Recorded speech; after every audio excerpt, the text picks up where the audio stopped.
Good morning, Kuhner country. Okay, my friends. Whoa. It's incredible what happens when President Trump decides to even just threaten to invoke the Insurrection Act. And so, as we talked about yesterday on yesterday's show, what was it, about 8:30 in the morning when this story broke, that President Trump now said he's had enough with all of the chaos, the anarchy, the violence, the looting, the rioting that we are now witnessing in downtown Minneapolis. And he now said he is ready to invoke the Insurrection Act. And the Insurrection Act, rarely invoked, rarely used, but it has been used by presidents in the past. It is DEFCON 5. It is, politically, you're going nuclear. Why? Because it gives the president the power and the authority to order and deploy U.S. troops, U.S. military, on domestic soil.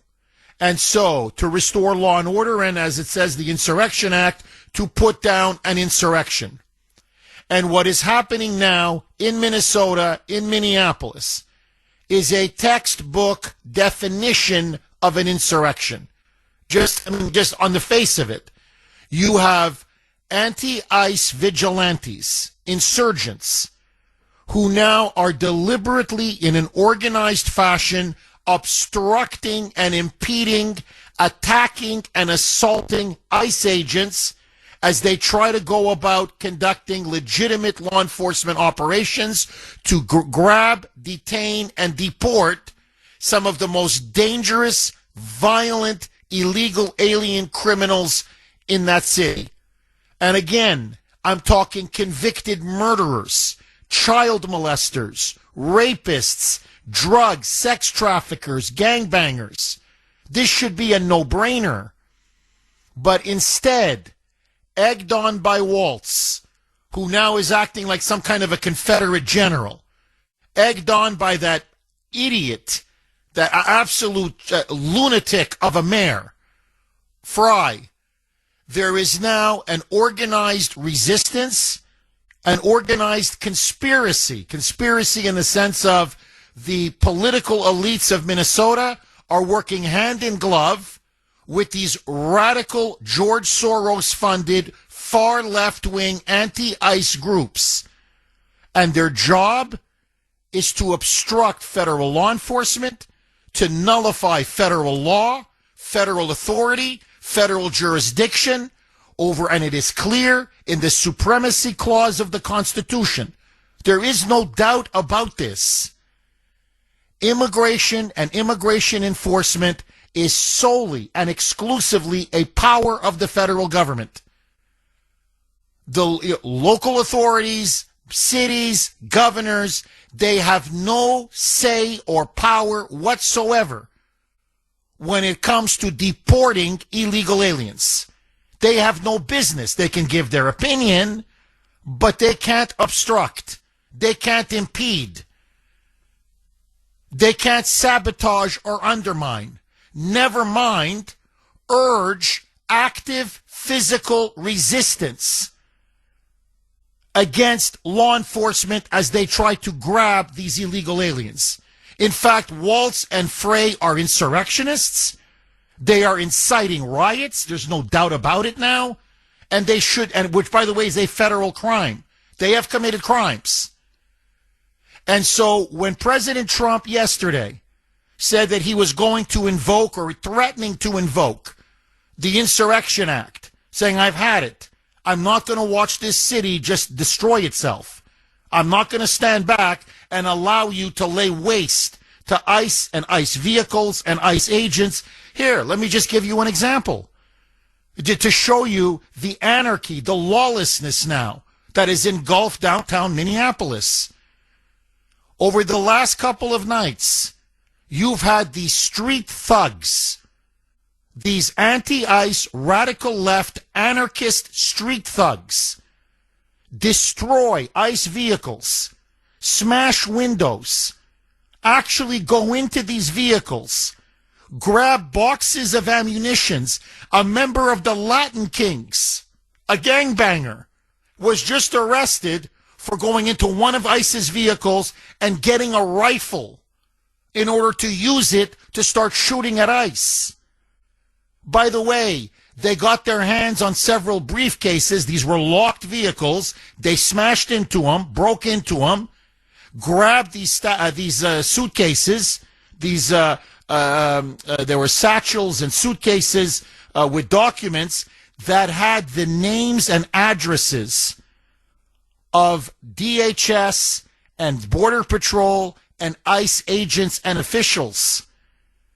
And they started to dox them, i.e. to reveal their names and addresses where they live so they could be targeted and killed in their homes. This is becoming an intifada. This is becoming a low-level civil war. And so, as many people are saying, this is almost a textbook definition of when you invoke the Insurrection Act. Now, the sheer fact that, and they know that President Trump says what he means, and he means what he says. After bombing the mullahs and destroying their nuclear program, after raiding and capturing Maduro, when Trump speaks, people listen. Okay? They know he's not a man who bluffs. So when Trump said, I'm giving you one last chance, get control of your city, get control of your state, or I'm telling you, the troops are moving in, and it's not going to be good. Well, all of a sudden now, we're getting very different rhetoric now from Tampon Tim and Jacob Fry, little Jacob. So, Tim Walz yesterday made another press conference, but this time he wasn't talking resistance and insurrection and standing up to ICE and taking it to the streets. Suddenly it wasn't Guerrilla Tim, Confederate General Tim. No. Tim Walz said he wants peace. He wants to turn down the temperature, his words. In fact, he said he was looking to call President Trump. He wanted to have a discussion with him on the phone to say, look, let's do what we can now to get these people off the streets and to end the chaos and the anarchy. In other words, it looks like Walz is blinking. It looks like now, facing down the barrel of the Insurrection Act, Walz now may be calling off his dogs. Jacob Fry, the boy mayor, that clown, that lunatic leftist, now went on multiple media outlets, and it was a very different Jacob Fry. The Jacob Fry of a week ago, where he told ICE, quote, get the F out, and where he urged active resistance, physical resistance, which, by the way, is against the law. It's a crime. To drive ICE and ICE agents out of Minneapolis. Suddenly now, he said he wants peace. His words. He wants peace. He wants it to stop. He wants the protests to stop. He wants the violence to stop. He wants the chaos to stop. He just wants it now all to stop. Please, can we just stop it? So he's almost like he's throwing it, like he's throwing in the towel. Because I think it finally dawned on these two whack jobs. Trump has all the cards. They have none. Morally, constitutionally, legally, they have no ground to stand on. And if President Trump does send in the military, then they're going to be in big trouble. Because with the military taking over, then where do they run when it comes to the fraud investigation? Where do they run when they start rounding up these activists? And these activists will admit that all of this was coordinated with Walz and with Fry, i.e. this was a criminal conspiracy, and that opened them up to charges regarding RICO. So it looks like now they're like, ooh, maybe it's time we reverse course. Let me speak from the heart. Let me be brutally honest with you like I'm in the confessional. We are now at a fork in the road as a nation. And I think what's happening now is going to define us for at least the next 10, 15 years. And I think Trump has to send a message for the good of the country. Invoke the Insurrection Act. He has to do it. Doesn't matter what Waltz and Frey say now. They've crossed the Rubicon. They need to pay the price. Invoke the Insurrection Act. Send in U.S. troops. Round up all of these anti-ICE activists on the streets, these rioters. Arrest Waltz and Frey. And let the Democrats know that if they're going to embrace insurrection. Okay, so it appears, now it's still early, the violence last night was not as bad as the night before. We're noticing now it looks like Waltz and Jacob Frey are starting to get cold feet. It looks like the insurrection that they were leading is not going exactly the way they wanted it to go. It's not getting the kind of popular groundswell they were hoping. It wasn't getting, at least so far, they were hoping this would spread immediately to Chicago, to LA, to Portland, to other parts of the country, here in Boston. So far, it is being contained in Minneapolis and Minnesota. And now that Trump has threatened to use or invoke the Insurrection Act, they are very concerned that now it could be their neck in the political noose. And so all of a sudden, at least in terms of the rhetoric now is much calmer. They're now calling for peace. They're now saying go home. They're saying if you're going to protest, make sure you do it peacefully, non-violently. But all of a sudden now, Waltz wants to get on the phone with Trump. Jacob Frey says he wants all this to stop. All of a sudden now, it looks like I'm not saying they're throwing in the towel just yet, but it looks like they're starting to retreat. Let's just put it that way, at least temporarily. Now, as I said, we're at an inflection point. I think there's no question. This is now a watershed. And this is going to decide where we go as a country for at least the next decade, maybe even longer. I think President Trump now cannot pull back from the brink. I think he needs to follow through, invoke the Insurrection Act. He then needs to send in thousands of U.S. troops, thousands, round up all of these anti-ICE insurgents, these political vigilantes and domestic terrorists, round them all up. He needs to arrest Waltz, arrest Frey, and he can arrest them on a wide range of charges. Inciting violence, inciting riots, obstructing federal law enforcement. By the way, obstructing federal law enforcement is a major federal crime. So, and they've clearly done that. So they've got him on multiple charges. Objectively, they're guilty.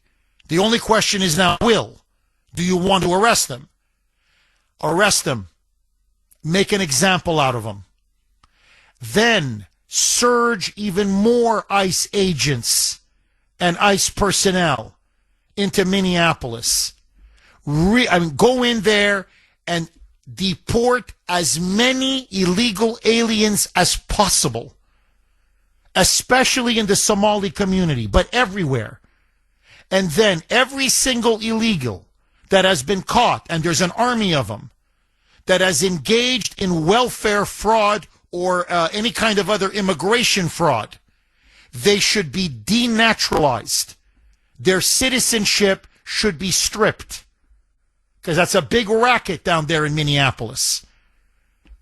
And they should all be deported back.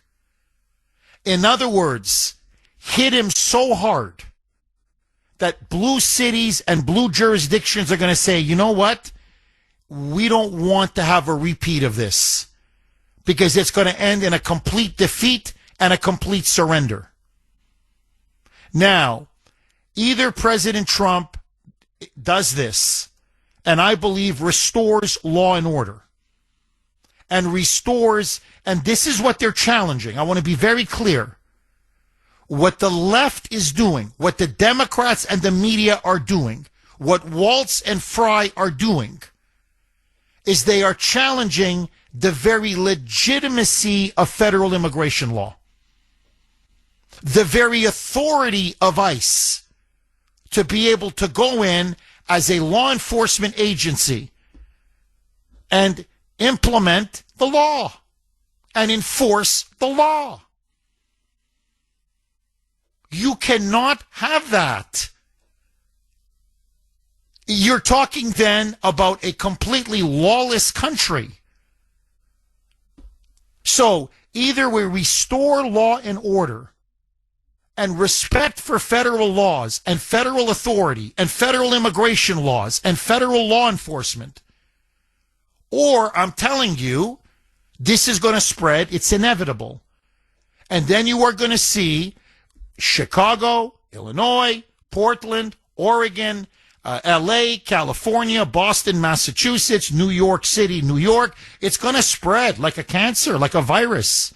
This woke mind virus that you're seeing on display in Minneapolis, where suddenly now you don't have to abide by the law, and police are the enemy, and ICE are the mortal enemy. This is going to spread. And then that's it. You have a rebellion. And we don't have a country. So the choice is very simple. I think that's why Trump has no choice. Either we have borders or we don't have borders.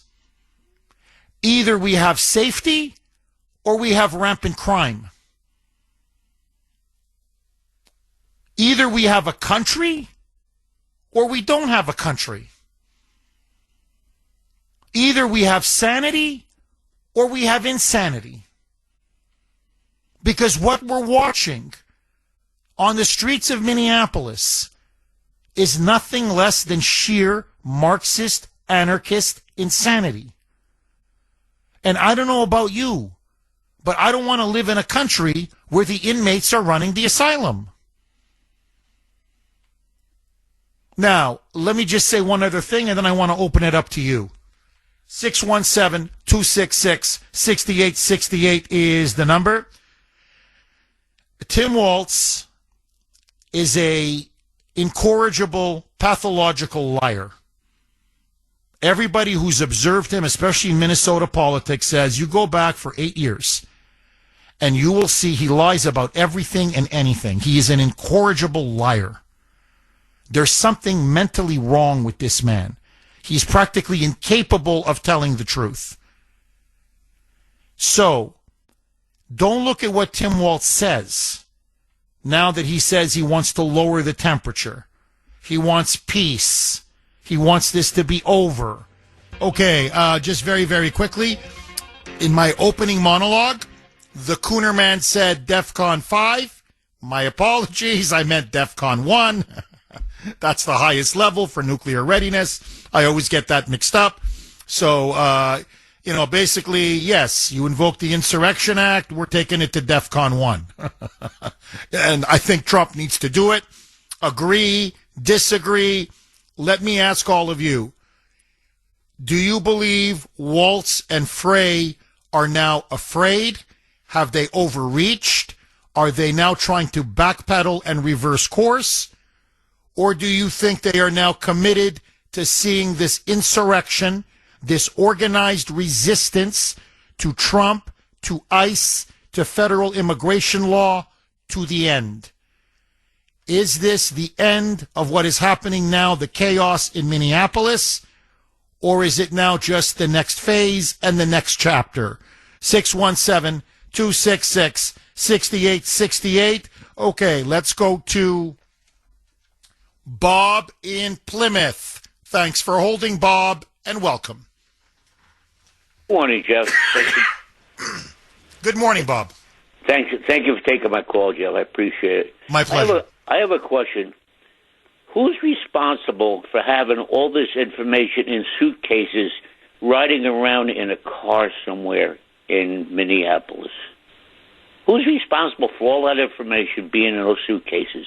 That is so unprofessional. I can't imagine who would do that. Bob, that was the question I was asking. Why would you do that? And just leave it in a, I mean, sure, it was locked. I get it. But still, it's in a locked vehicle. And they got access to it. These anti-ICE rioters got access to it. By the way, many of them were gangbangers. It was a member of the Latin Kings. So you can see there are gangs now infiltrating these so-called protests. And what they did was they went vehicle by vehicle, as ICE is obviously preoccupied with tear gas, with fireworks being thrown at them, projectiles, rocks, frozen water bottles. I mean, they're getting pummeled. And so they're leaving their cars, their vehicles unprotected. And so you see some of these insurgents coming in and they smash the windows, they vandalize, they destroy these cars. And it's all F-ICE, they write graffiti. F-ICE, ICE are Nazis. And they broke in and they stole boxes of ammunition. They stole rifles. And they found several suitcases with documents. And apparently these documents contained the names and addresses of ICE agents, Border Patrol agents, DHS officials, and this was now disseminated widely on social media. And now many of these agents fear for their very lives. And this is and by the way, this is all under the umbrella of Waltz and Fry, Jacob Fry. They're the ones who said take it to the streets. They're the ones who said resist, resist, resist. They were the ones who said, here, look, this is what started it all. I'll play you the cut. This is really what started the whole thing. This is Jacob Fry. This was just hours, I think, after the shooting, the fatal shooting of Renee Good. Now, remember, no one had known all the facts by then. We had seen a couple videos, but no one had known all of the facts. There was no thorough investigation, nothing. Fry comes out and says it's murder. The ICE agent, who we now know as Jonathan Ross, murdered her in cold blood. And then he said this. Roll cut 15A, Mike.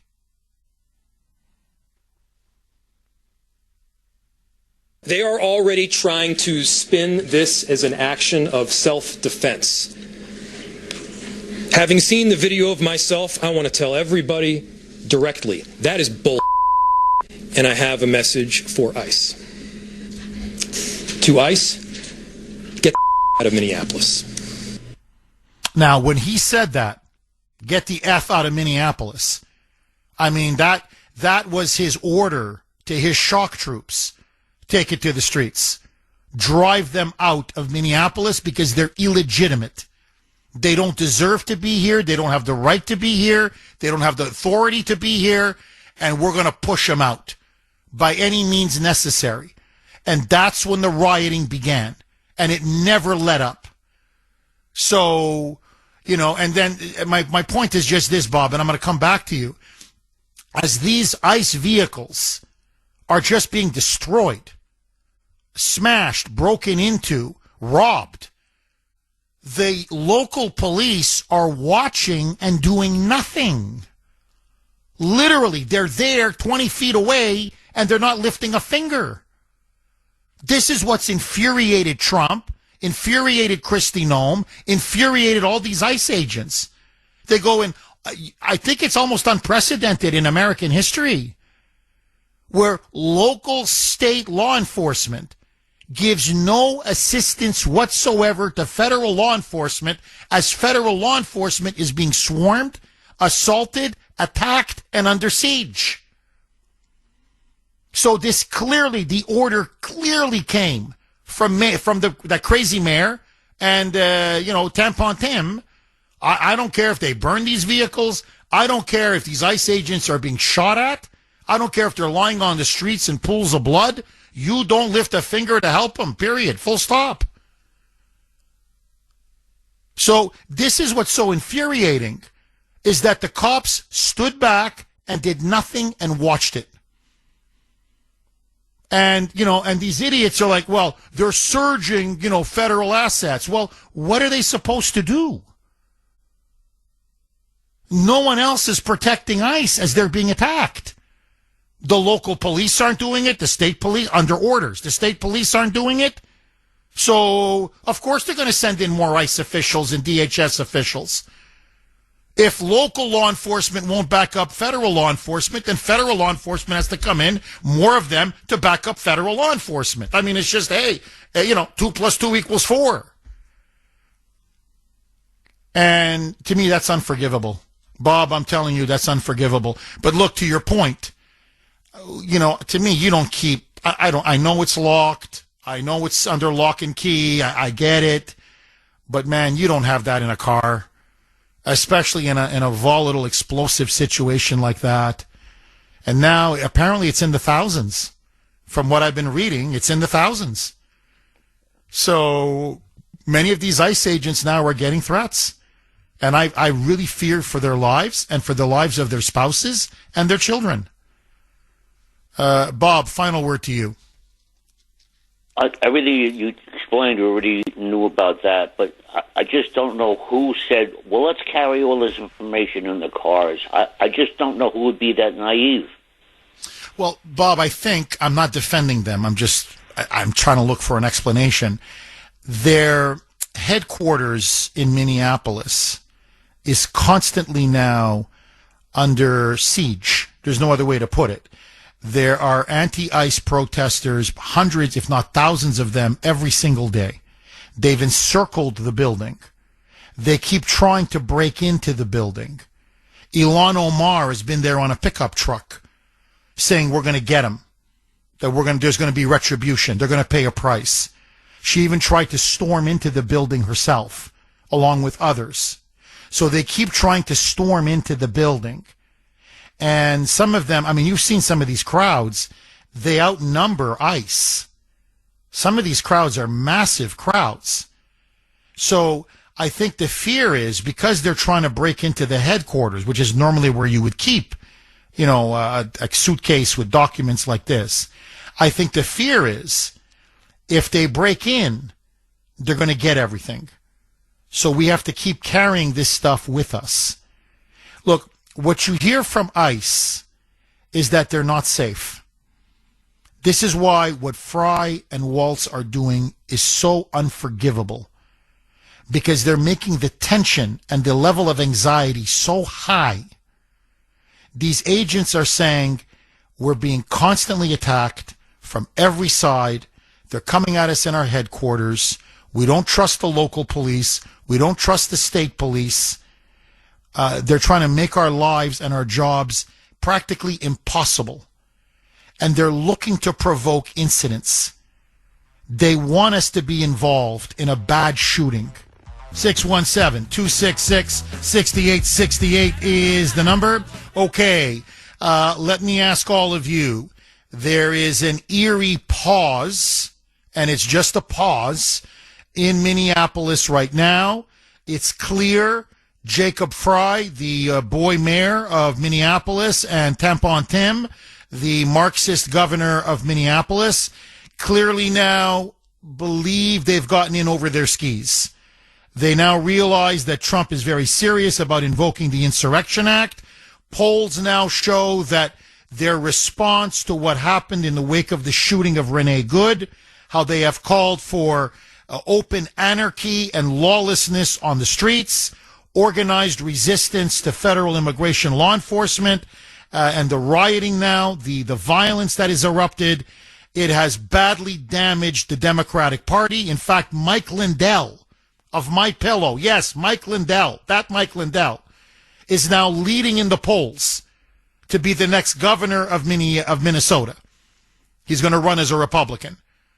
So now it's still a long time until the election, but what I'm saying is, politically, they realize this is now starting to blow up in their face. And what's compounded it is the shooting that took place a couple nights ago when it was revealed that it was 3, not 1, not 2, but 3 Venezuelan illegal aliens who ambushed an ICE agent and began to smash his face and beat him senseless with snow shovels and broom handles. And that had he not pulled out his gun and fired several defensive shots, he would have been killed. In fact, the 3 of them are now being, they were captured, arrested. They're now going to be indicted for attempted murder of an ICE agent, because that's what this was. It was an attempted murder. So when you start coddling Venezuelan gangbangers, and these are the people that are the activists or part of the activists on the streets, the people in Minnesota are looking at this and they're saying, no, man, we're becoming Venezuela. That's the problem now. So politically, it is really starting to backfire. And so it looks now that maybe they're looking for an exit ramp. Their tone has changed. They are talking now, let's make a deal. Waltz wants to get on the phone with Trump. Please don't send in the troops. Let's disperse the protesters. Let's get this thing over with. In other words, we want an out. We want an exit ramp. Should Trump continue to press ahead with the Insurrection Act? I'm just curious. I say yes. What say you? And let me throw this on the table. And this has been the fear from the very beginning. Success leads to imitation, inevitably. If you're Pritzker or Brandon Johnson in Illinois, if you're Michelle Wu here in Boston, or Holden Healy, or Mamdani and Hochul in New York, or Karen Bass and Gavin Newsom in L.A. and California, you're watching Minneapolis very, very closely. And if they can get away with this, if they can essentially force ICE out, or if not force them out completely, have them arbitrarily end their law enforcement raids and operations prematurely. In other words, look, let's just get out because it's just getting too hot. It's just getting too violent, too chaotic. It's too many protesters on the streets, and the cops are against us, and the mayor's against us, and the governor's against us, and we just don't want to be battling protesters day after day, night after night. Well, other blue states and blue jurisdictions are going to say, yeah, let's do the same thing. In other words, this rebellion can spread, and spread very fast. And so that's why my advice to Trump, take it for what it's worth, if his people are listening, is you've got to follow through. And not just follow through. You've got to do mass arrests. You've got to, all these anti-ICE activists, round them up. Arrest them. Jacob Fry, arrest him. Waltz, arrest him. Go into all of these illegal alien communities.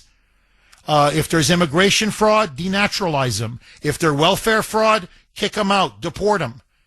Deport a maximum number of illegal aliens.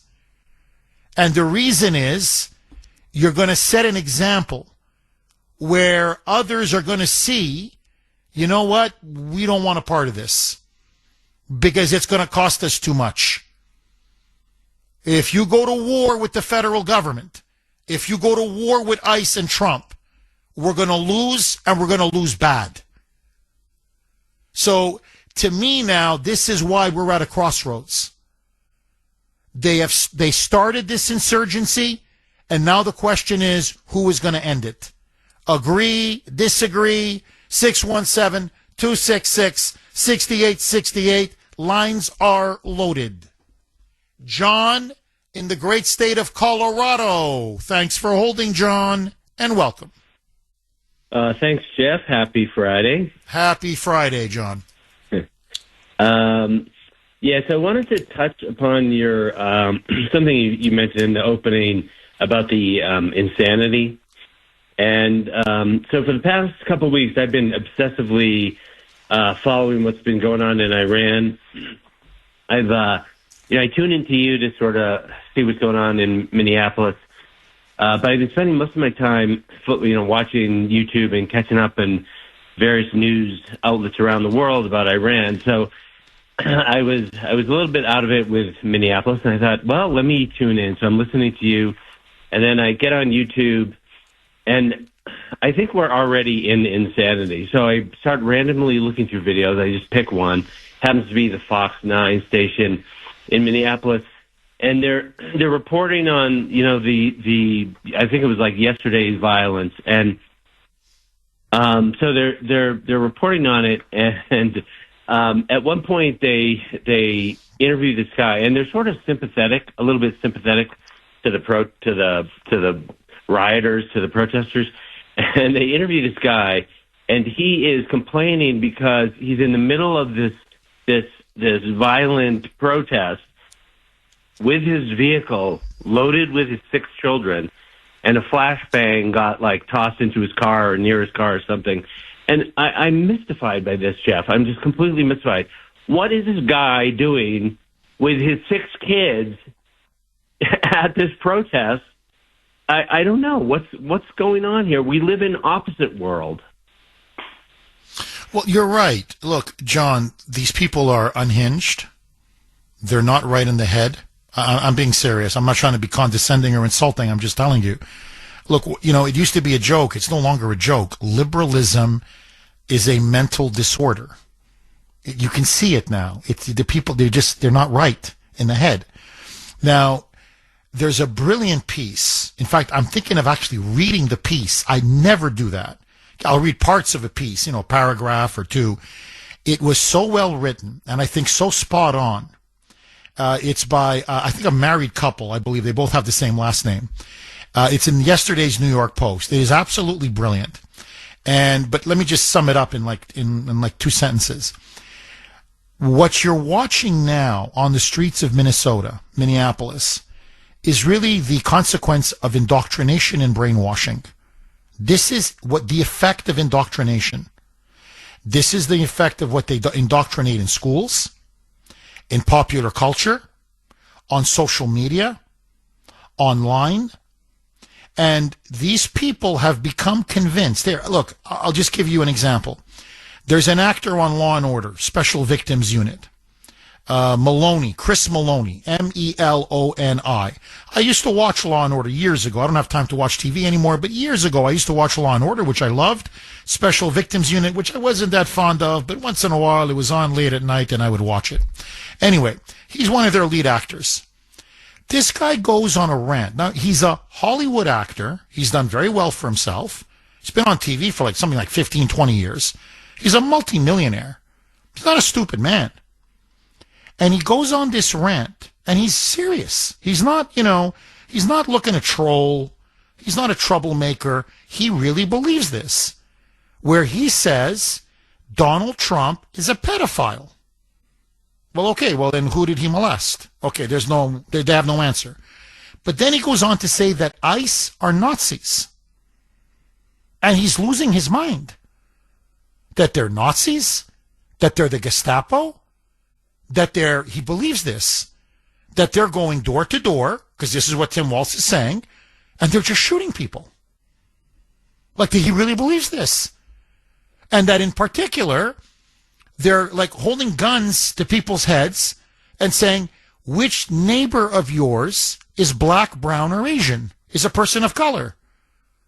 Snitch, tell us, because we're going to shoot him. We're going to kill him. And this guy really believes this. And furthermore, he really believes, I'm telling you, you listen to the whole rant, you can tell he's convinced of it. And that they're going around, think of this, and they're just grabbing Americans off the streets, American citizens. And they're putting them in vans, unmarked vans, with a gun to their head. And that they then handcuff them, they send them to a prison, they torture and beat them, and then send them off to El Salvador or some other place, that they're being, quote-unquote, disappeared. into some kind of a concentration camp. And that pregnant women are being dragged and shot and killed. That protesters are being dragged, shot, and killed. Now, none of this is true. Like, what I'm saying is none of this is even remotely connected to reality. It's almost like, you're watching footage, old World War II footage of Hitler and the Nazis as they invade Poland. And they're lining up these Jews and they're shooting them in mass graves. And they're thinking, that's Minneapolis. That's ICE. That Trump, I'm not kidding, that Trump has got the little mustache with the Nazi swastika, and that he's walking around, and Minneapolis is like Krakow or Warsaw, and that ICE is just rounding people up and just boom, boom, boom, boom, boom, boom. Okay, next mass grave. Boom, boom, boom, boom, boom, boom. Now, what I'm saying is, to be that manipulated, to be that indoctrinated, to the point that you have no connection to reality whatsoever. You're living in some sick fantasy world. And there's tons of them. That, to me, is what's really frightening and scary. I mean, you can't see with your eyes.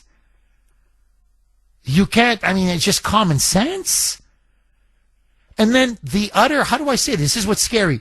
Okay, well, which ICE agent shot which person of color? No answer. Okay, which person was disappeared? Can you give me a name? No. What pregnant woman was dragged on the streets of Minneapolis and the gun? They're saying that the barrel of the gun was held to the belly of the woman, and they just shot the baby and the woman in the stomach. But give me show me. Is there any evidence?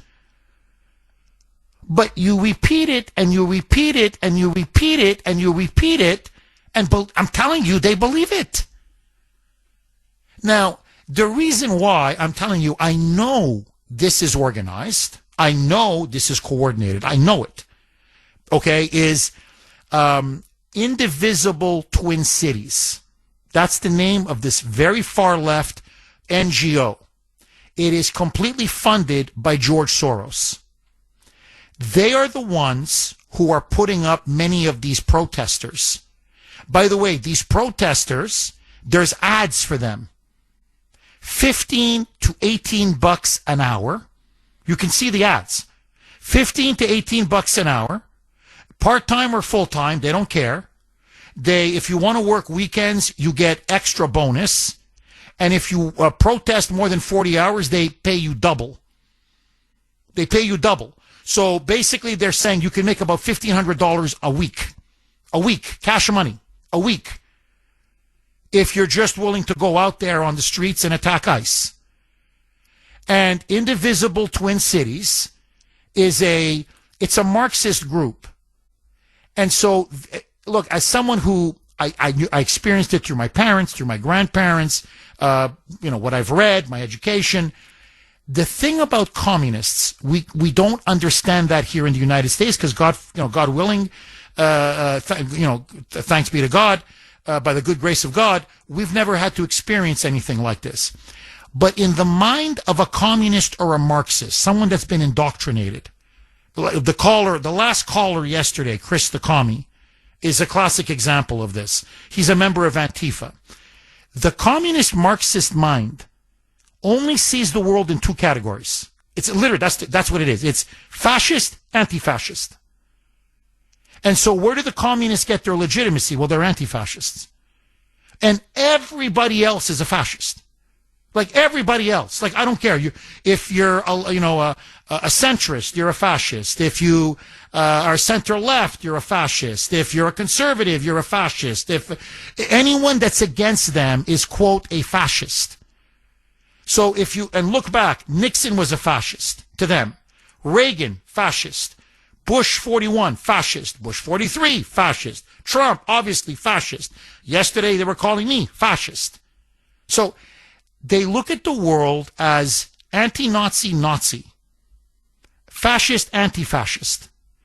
In their minds, according to Waltz and Fry and those idiots on the streets, they're fighting fascists. They're fighting fascists. In fact, if you see the signs, they're saying, stop the Fourth Reich. So for them, ICE, all they can see now is ICE is Gestapo, Trump is the Fuhrer.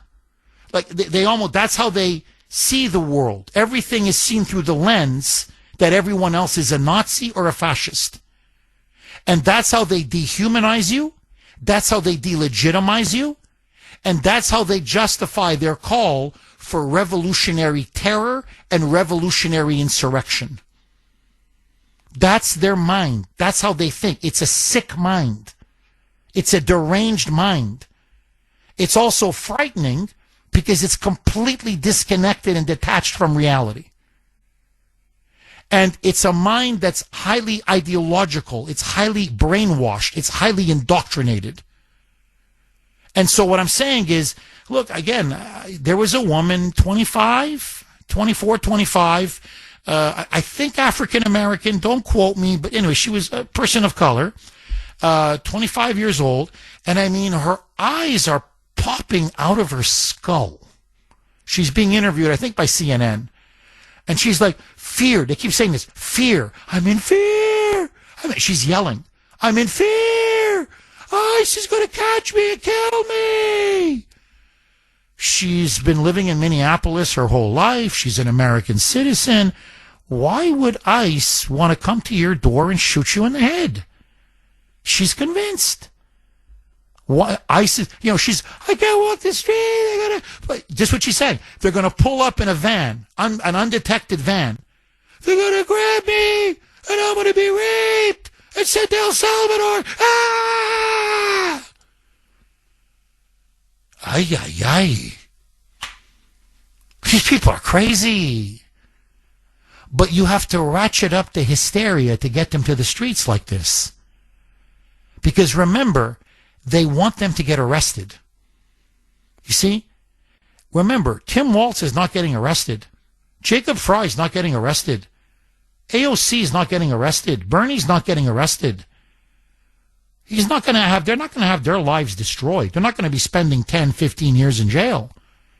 So you have to convince someone that he or she is facing such a mortal threat, that they're living under such terror and trauma in the United States of America, that they have to be willing to not just go to the streets, but they have to be willing to punch an ICE officer in the face, take a car and obstruct them and impede them, run them over, ram them, throw rocks at them, projectiles, stand there and smash ICE vehicles, wage street warfare, knowing full well that this could cost you a decade of your life in prison and a criminal record and probably the end of your life, in the sense of what kind of a life are you going to have when you get out of jail? So this is what I'm saying, and I blame the media. The media has been deliberately complicit in this. CNN is disgusting. MS Now is disgusting. They keep lying. They lied about Renee Good. They going around. That's why J.D. Vance was so angry. He goes, you're selling this story like ICE is on a joyride and they just saw this woman and said, let's shoot her in the face. That's not what happened. Like, you're leaving the truth out just to inflame. But now you see, it's just repetition, repetition, repetition, repetition. And they've got them. It's not a majority. It's not. It's a crazy militant minority. But a crazy militant minority, that's where revolutions come from. That's where civil wars come from. And I think Trump understands that. You're not dealing with someone. These people are not rational. Now, look, I'm just going to, last thing, John, I want to go back to you. Look at Jacob Fry. You say you like to look at videos. Look at Fry. Just never mind the insanity that comes out of his mouth. Look at his eyes. Look at how he always looks down. Look how crazy his eyes look. He looks unhinged. He doesn't look well. Like when you look at him, you go, not only does he sound crazy, he looks crazy. Look at Tim Walz. The guy's not right in the head. They're fanatics. A fanatic, it's like, I don't know if you saw the interview with the foreign minister of Iran on Fox News. It was an unbelievable thing to behold. He's a complete fanatic. He's going on about, it was the Jews. Well, so who's shooting on the Iranians? The Jews, Mossad. So hold on. Mossad is in your country, dressed up as your soldiers, and they're the ones massacring all these people. The Jews. That's a fanatic. That's someone who's insane. That's what you have now in Minnesota. That's what you have now in large parts of the Democratic Party. 617-266-6868 is the number. You can also text us 70470. 70470. Okay, let me ask you. It is the Kuhner Country poll question of the day, sponsored by Mario's. Mario's Quality Roofing, Siding, and Windows. Have Minnesota Democrats, i.e. Walz and Fry, have they caved to President Trump's threat to use the Insurrection Act? Do you think they're really backing down? Or is this, as the Marxists say, a strategic retreat? So let me ask it one more time. Have Minnesota Democrats caved to President Trump's threat to use the Insurrection Act? A, yes. B, no. You can vote on our webpage, wrko.com/Kuhner, wrko.com/Kuhner, Kuhn is in national ER. You can also vote via X. And again, I was active on X. I'm always very active on X, actually. My handle there, all one word, at The Kuhner Report, at The Kuhner Report, Kuhn is in national ER. Heather in Wareham. Thanks for holding, Heather, and welcome. Jeffrey, thank you for taking my call. My pleasure. So I have a kind of a question, and I was going to answer your poll question too. I think this whole thing has been smoke and mirrors. I think Walz and that other guy, the mayor there, Fry. I think that Fry, yeah, I think they're just saying what they have to say to save face. So no, I don't think that makes a difference. I don't think they're going to really. I think they're going to try and show they're backing down, but in reality, they're really not. And my question is, why did Trump like warn them? Why didn't he just go in? Is this like one of his chess moves? Like, in other words, Trump saying giving them the warning, like, if you don't back down, I'm going to do the Insurrection Act. So like when the media goes after Trump for invoking the Insurrection Act, Trump can say, well, I warned them, and they didn't back down. Yeah, you nailed it. You nailed it, Heather. Look, it's a PR move, and I don't blame him. I want him to, I wanted him last week to invoke the Insurrection Act. But how do I say this? They're going to go after him. The media, the Democrats, libs. You say American troops, U.S. troops are being deployed on American soil. He's a dictator. So they're going to play that shtick. So Trump is saying, he's going to come back and say, no, look, I gave them an exit ramp.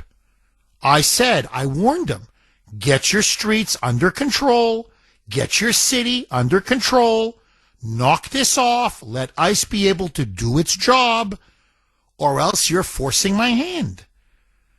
And they're going to have no counter argument. Look, Lisa, I'm sorry, Heather. It's like when I spank my kids, which is very rare. Okay, my wife, everybody wishes I would discipline my kids more, but let that go.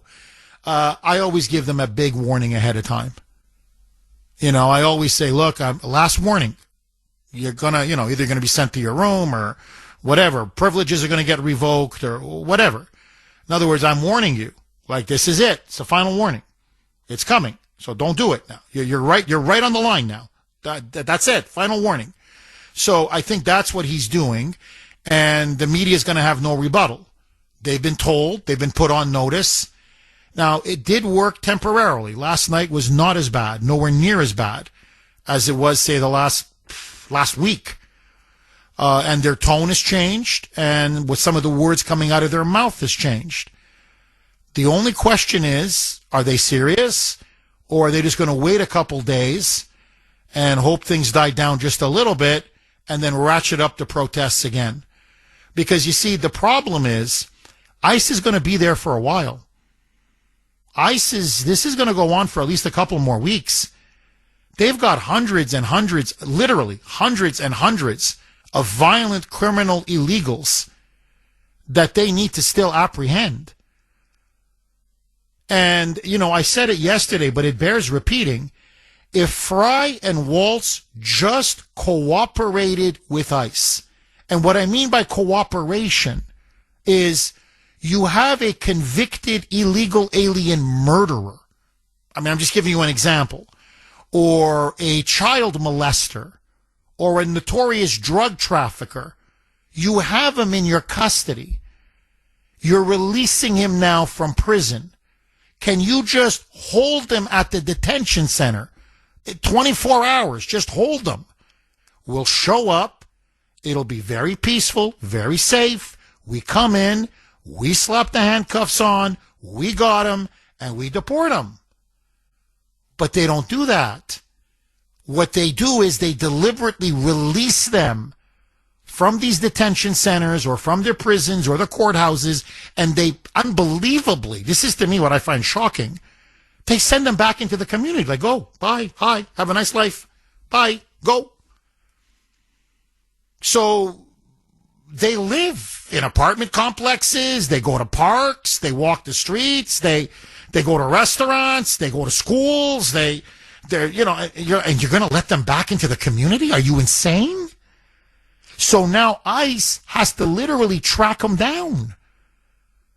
That's what's so dangerous. It's, first of all, it's dangerous for ICE because many of these criminals fight back, as we just saw with that agent that almost, you know, got his face kicked in, smashed in by these shovels from 3 illegal Venezuelans, okay, or their shootouts or whatever.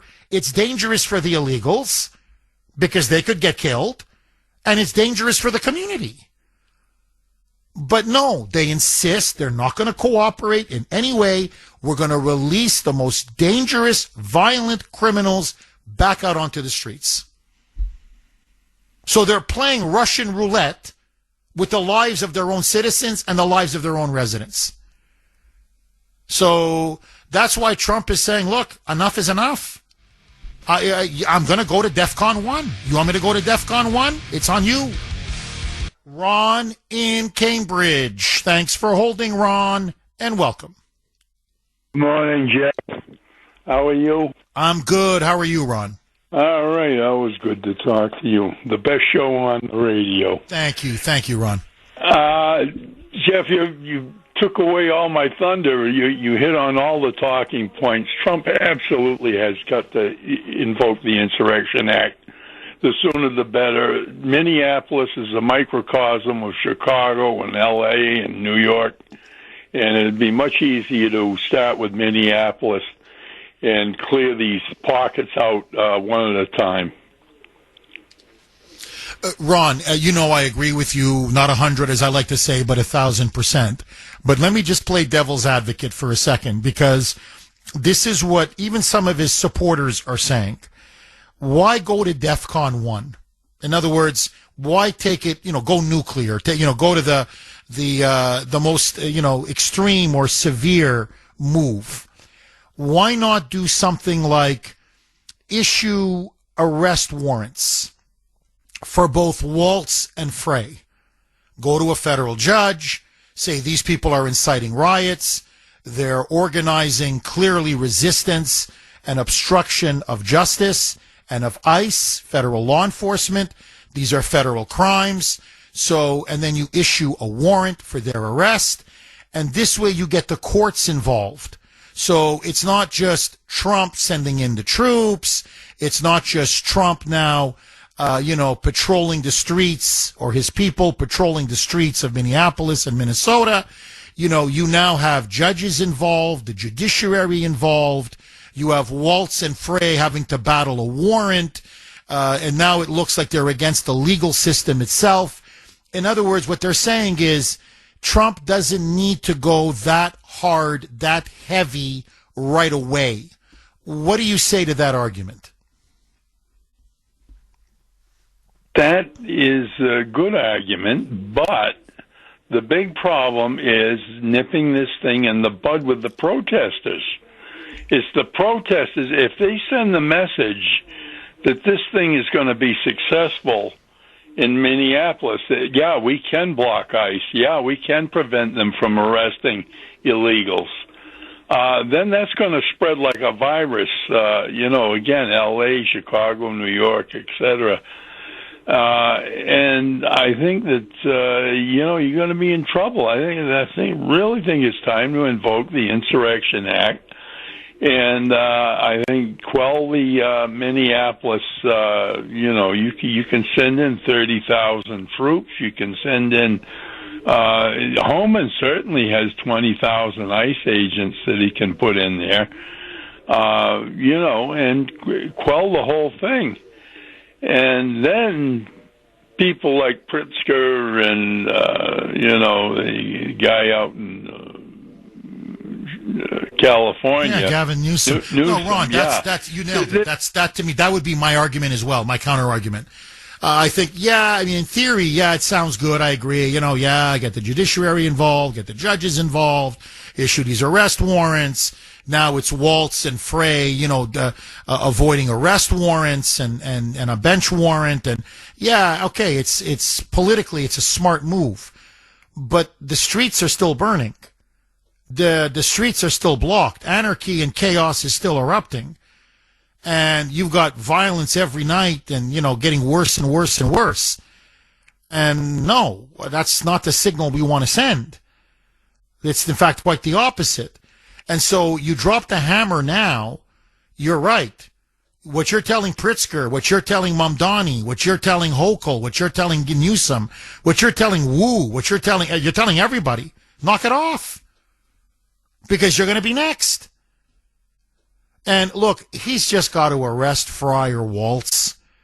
The sight of 10, 15,000 troops controlling the streets of Minneapolis, mass arrests where they throw the book at them, all of these protesters, these rioters, and then going in, ICE then fully backed by the military, going into all these illegal alien neighborhoods and communities, and they're just arresting left, right, and center. And then some of these people with their fraudulent citizenship their citizenship gets stripped, or those that were scamming the welfare system, they get tossed and they get deported.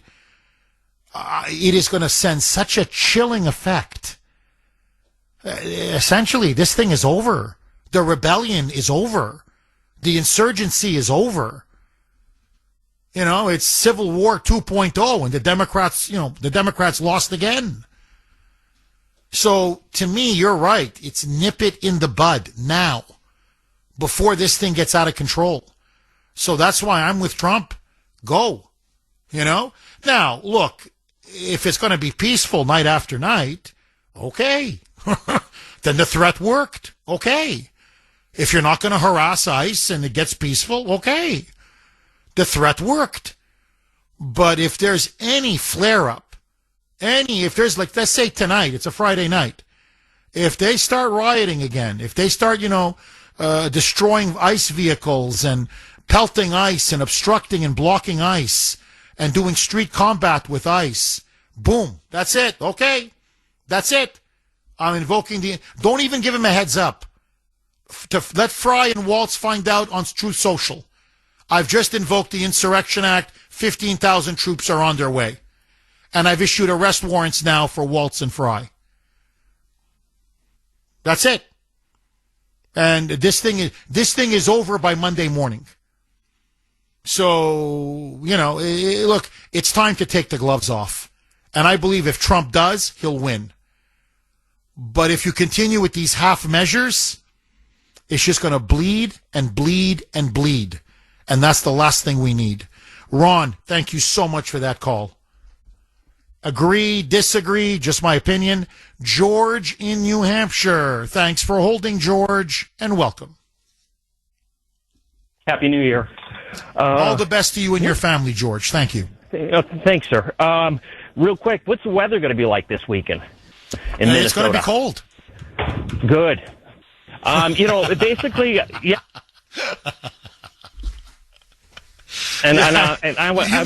You mean good in terms of the protesting and the rioting, right, George? Of course, yeah. I'm all about law and order. I hear you. No, I hate cold weather. That's I never, except for now, I've never rooted for cold weather. But now I'm with you, George. Let it freeze. Please let it freeze, God. Anyway, keep going, George. You've probably had your high school sports experiences like me, and then the coach comes into the locker room and takes a chair and throws it against the wall. Yes. I'm a calm person. But basically, that's what needs to happen now. This is, they crossed the red line when they took the ICE information from the squad cars. This needs to be cracked down and dealt with now. And just like your previous caller, this will spread like wildfire. And, Trump 1.0 really screwed up, in my opinion, with the COVID thing in the Russiagate, especially the COVID thing. He let the theater go on and on and on. And then he got it to the point where it was out of his control. And basically, our country is basically, the treasury was looted. And, we have a decade to get back on course as a country because of that nonsense. So I say control the narrative, and this is where, he needs to get rid of Bondi now and just crack down on terms of law enforcement. I mean, if we have to go to deal with TSA and they're federal employees, which is nonsense in my opinion, I'm sorry, an ICE agent they need to start using words like federal agent. I hear in the media they say, well, an ICE agent. No, it's a federal ICE agent. That's what it is. It's a federal employee. They need to be backed by their coach, which is the president. And like I said, it's that chaos in the locker room when you come off the field and your coach is upset, and he basically illustrates what he expects out of you, and that's what needs to happen. Oh, I love it, George. I love the analogy. And look, I don't like TSA either. I'm with you. But, look, TSA, they're federal agents. Now, when TSA says stop, I stop. When TSA says advance, I advance. And let me ask everybody, what happens if you defy TSA? What if they say empty your pockets, you refuse to empty your pockets?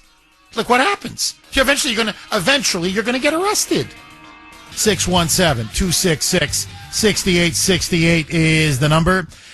Just very, very quick. I love the analogy that George from New Hampshire used about a coach, throws the chair in the locker room. He's not happy with the way the players are playing and, and he lets them have it. And he knows what's expected of them and, they know what's expected of them. And, it turns the whole game around. I'll never forget this. It was our division championship. I played football when I was young, and we were playing our arch rivals, and we were better than them. We had beaten them twice that year in the regular season. They were good. We were first. They were second, and we were now the division, and from there you go to the conference championship. And we did not play a very good first half. Honestly, our tackling was sloppy. My tackling was sloppy, to be honest. We weren't running the ball well. We just weren't playing well. For whatever reason, we just didn't play well.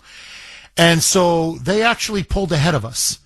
We were up by 2 touchdowns in the first half, and then they had this great running back. His name was Eric Shipman. They called him Ship. The guy was grease lightning. He was so freaking fast. Anyway, long story short, Ship, 1 touchdown, 2 touchdowns, and then I'll never forget it. Late in the second quarter, he's just bolting down the sidelines because we missed our tackles, and he's running and he's heading to the end zone, and the coaches on the other team are jumping up and down. They can't believe it because now they're in the lead. And they were never in the lead against us in the prior 2 games. And so it begins to dawn on them, we could actually win this. And so Ship scores the 3rd touchdown. And so now they're up by a touchdown. And it's just at the end of the half. So we go inside into the locker room, and you can hear the locker room from the other team, and they're jumping up and down. And I mean, they can't believe it. It was silence. You could hear a pin drop in our locker room because we knew we were throwing away the game. And I'll never forget, it was James, our coach. He was a great coach, Irish guy, had a temper, but great coach, phenomenal coach, loved him. He comes in, and just for like a minute, he doesn't do a thing. I'll never forget it. He's just staring at us. Like, sometimes when you don't say anything, I've noticed that even with my kids, like when they know I'm mad, but I don't say anything. I remember when my dad did that to me. I'm like, oh boy, now like I'm really in trouble. Like if he's not even speaking, if he's not even, like please yell, please raise your voice, please, because when you're this silent, I'm nervous. So anyway, he's just for about a minute. He's just walking around very slowly, just staring at us. And you could tell we're all looking like, oh boy, he's pissed. Like, oh boy, is he pissed. And then he just started to tear into us. I mean, it was the stuff of legends. You guys are playing like a bunch of losers. He literally grabbed the chair, one of these wooden chairs, and he smashes it. And he goes, this is not acceptable. I'm leaving out all the F-bombs. This is not acceptable. And then he started to go player to player to player, like finger to the chest. We're like, Kuhner, when are you going to make a tackle? When are you going to make a tackle? Are you afraid to make a tackle? Is that what it is? Because if you don't want to play, I'll bench your ass. And then it was just player after player after player. I mean, you want to talk about giving us the business. So anyway, after this is done, we're like, okay. He's right. We're not playing well. He's pissed. Now we're pissed. He kind of shamed us, which was good. And now we're like, no, we're going to play our best. We came back. We destroyed him. Final score, 45-24. I'll never forget it. We destroyed him. We absolutely destroyed him. I mean, we were hitting Ship, 2, 3, 4 of us. This guy couldn't get another first down. I mean, he was fast, but you got 2, 3 guys on you, hitting you. I don't care how fast you are. And our offense upped their game, and we played some of our best football. My point being, I think what Trump is doing now, it's the equivalent of Coach James.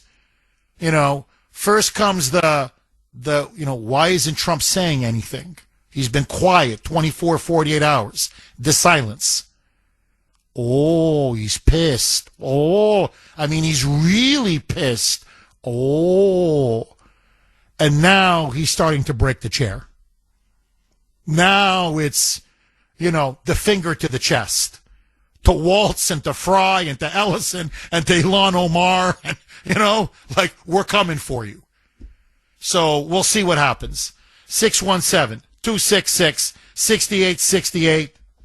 Alex in Cambridge. Thanks for holding, Alex, and welcome. False story. That's great.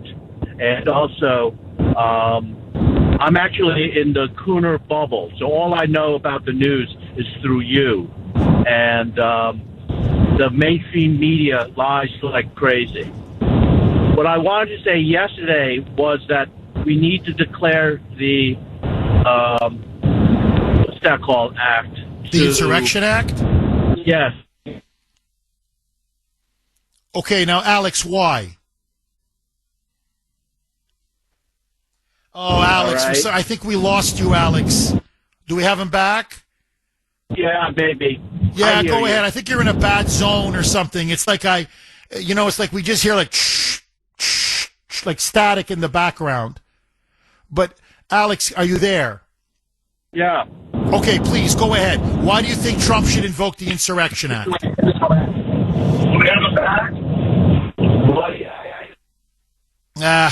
You know what? Let's try to reconnect with him, Mike, because obviously he's in a bad zone. All right, 617-266-6868. Trump now is, serious as a heart attack, as they say. He is going to invoke the Insurrection Act. He's not playing games. Let me ask you this. Do you support it, number one, or do you think it's overkill? And moreover, is this leading to a change in behavior among Waltz, Fry, and the Democrats in Minnesota? Are they now worried that they could end up in handcuffs? That if you've got troops coming in, ICE now is going to be completely unleashed. They're going to round up as many illegals as possible, and that this could end up very badly for Fry and for Waltz, and that they could be indicted and face charges. If Trump invokes the Insurrection Act, all bets are off. Waltz and Fry will be in serious legal jeopardy. Do you think now this is having an effect on them and their behavior? I'm just curious. Have they now called off the dogs, as they say? 617-266-6868. Dan in New Hampshire. Thanks for holding, Dan, and welcome. Thanks for taking the call, Jeff. My pleasure, Dan. Last week I said the same thing. Trump he's a decisive man. And when he does something, he's thorough about it. And in this particular case, there's a lot of confusion in Minnesota, who's right, who's wrong. And it needs to be clarified that the federal government is the law. They're there on a mandate. All the states voted that we don't want these people in our country. They have to go. They've basically been living off of the fat of our land. And as far as I'm concerned, this has long-reaching effect into November. Who's running the narrative? What's going to be said? How big this thing's going to get? And bottom line is, if Trump does not come on strongly, and I mean, throw him in jail, Waltz, the mayor, whomever is involved, they must be shown that they have gone too far, they've stepped against the law, and let the American people finally have clarity, and the people of Minnesota have clarity who's at fault and who's against the law here. We're not insurrectionists. We're not racist. We're not Nazis. We're American people who only want law and order. This another summer of love of 2020, I believe, has got to end because, as everyone has said, this can be a catalyst for civil discontent across the country at a time that Trump needs to really pay attention to the midterms. And what's this all happening for anyway? Because they're just trying to cover up a fraud. That's what this whole smokescreen is about. Their fraud, their spending of the Minnesotan people's money, going into Somalia. Nobody knows where any of this money is going except Waltz and all of his cronies who've turned their back to it. And now they want to deflect all of this. They want to create this mayhem and chaos and basically confuse the American people and the people of Minnesota. And quite honestly, you're right. Trump needs to go in there yesterday, put them in handcuffs, bring them into court, and let them defend themselves for all the seditious conspiratory action that they've pulled off. And Dan, do me a favor. Can you just hang on, because we got to do our call log, but I want to come back to you because you make an absolutely fascinating point. And so I want to play a clip because this is what the Democrats now, this is going to be their counter move. So, and I want to get your reaction. All right. So please hold on, Dan. Okay. It is 8:00. You know what that means? Friday. Kuhner's call log. Caller of the week. It's time for Kuhner's Call Log, where we showcase our favorite caller from the week. I can hear you. Can you hear me? Thanks for holding, Mr. X, and welcome. What I'm seeing is utterly unbelievable. But like I think all of us, we need to face this reality. I hope Mr. President or some of his representatives are listening right now. Please institute the Insurrection Act. It's long past. You know, when Mr. Trump used to say, when he gets hit, he hits back harder. That's what we actually need. The ICE agents need it. I've been watching online what they've been going through, and it's utterly horrible. They're doing to do their job, and it's only going to get worse. The president needs to respond really today. And I saw online last night, ICE agents were out at a restaurant trying to have a meal, and they were harassed out of there. So it's close to, or you could say, Minnesota is really already, or parts of it, not even part of the United States. They don't sound patriotic at all. They sound like they're, talking for the Communist Party. So I am respectfully requesting the president get moving on this, because like a cancer, it's only going to get worse, and it's going to get worse fast. Be here every weekday on the Kuhner Report between 6 and 10 a.m. And next week, it could be you on Kuhner's Call Log. Please, don't be a stranger. Call again. And that was one of the calls that Trump's people heard yesterday. And they sensed how much, because, they listen to this show, among others. This is not the only one. I'm not claiming that because it's not true. But one of the reasons why his people listen to this show is to really get the sense, to gauge the opinion of the base of the Trump movement, of the MAGA America First movement. And so this was one of the many calls when they said, no, look, our people are fed up. Their patience is running thin. They want the Insurrection Act. And that's when Trump invoked threatened to invoke the Insurrection Act yesterday morning at about, 8:15, 8:30 in the morning. So anyway, that's why I'm so proud of the show and so proud of, honestly, the best audience in the business. Okay, let me go right back to Dan in New Hampshire. Dan, do we have you? Oh. All right. Yes, you do. Dan, you're completely right. He should have done it yesterday, but as I like to say, better late than ever, because if we don't do it, you're right, it's going to spread. This thing's like a cancer. A rebellion spreads. Insurrection spreads. And it's clear that the Democrats had organized this. They had planned this. This was going to be their test run, their trial run, and they wanted to see how far they could push it. So, if they could get away with it, then they would follow. So Minnesota went first. Okay, that's the kind of lunatic Waltz and Fry are. They wanted to go first. Well, now they're going to be the first to be hammered. I want you to listen now. This is Ice Cream Ed. Okay, the only honest job this guy ever had was when he was 16 years old in his ice cream truck. So here is Ed Markey. Marcula, I want to drink your blood. I want to take your money. So here is Massachusetts Moonbat Senator Ed Markey on MS Now saying, no. We're going to abolish ICE. We're going to defund ICE, and we're going to impeach Kristi Noem. We're coming, and nothing is going to stop us.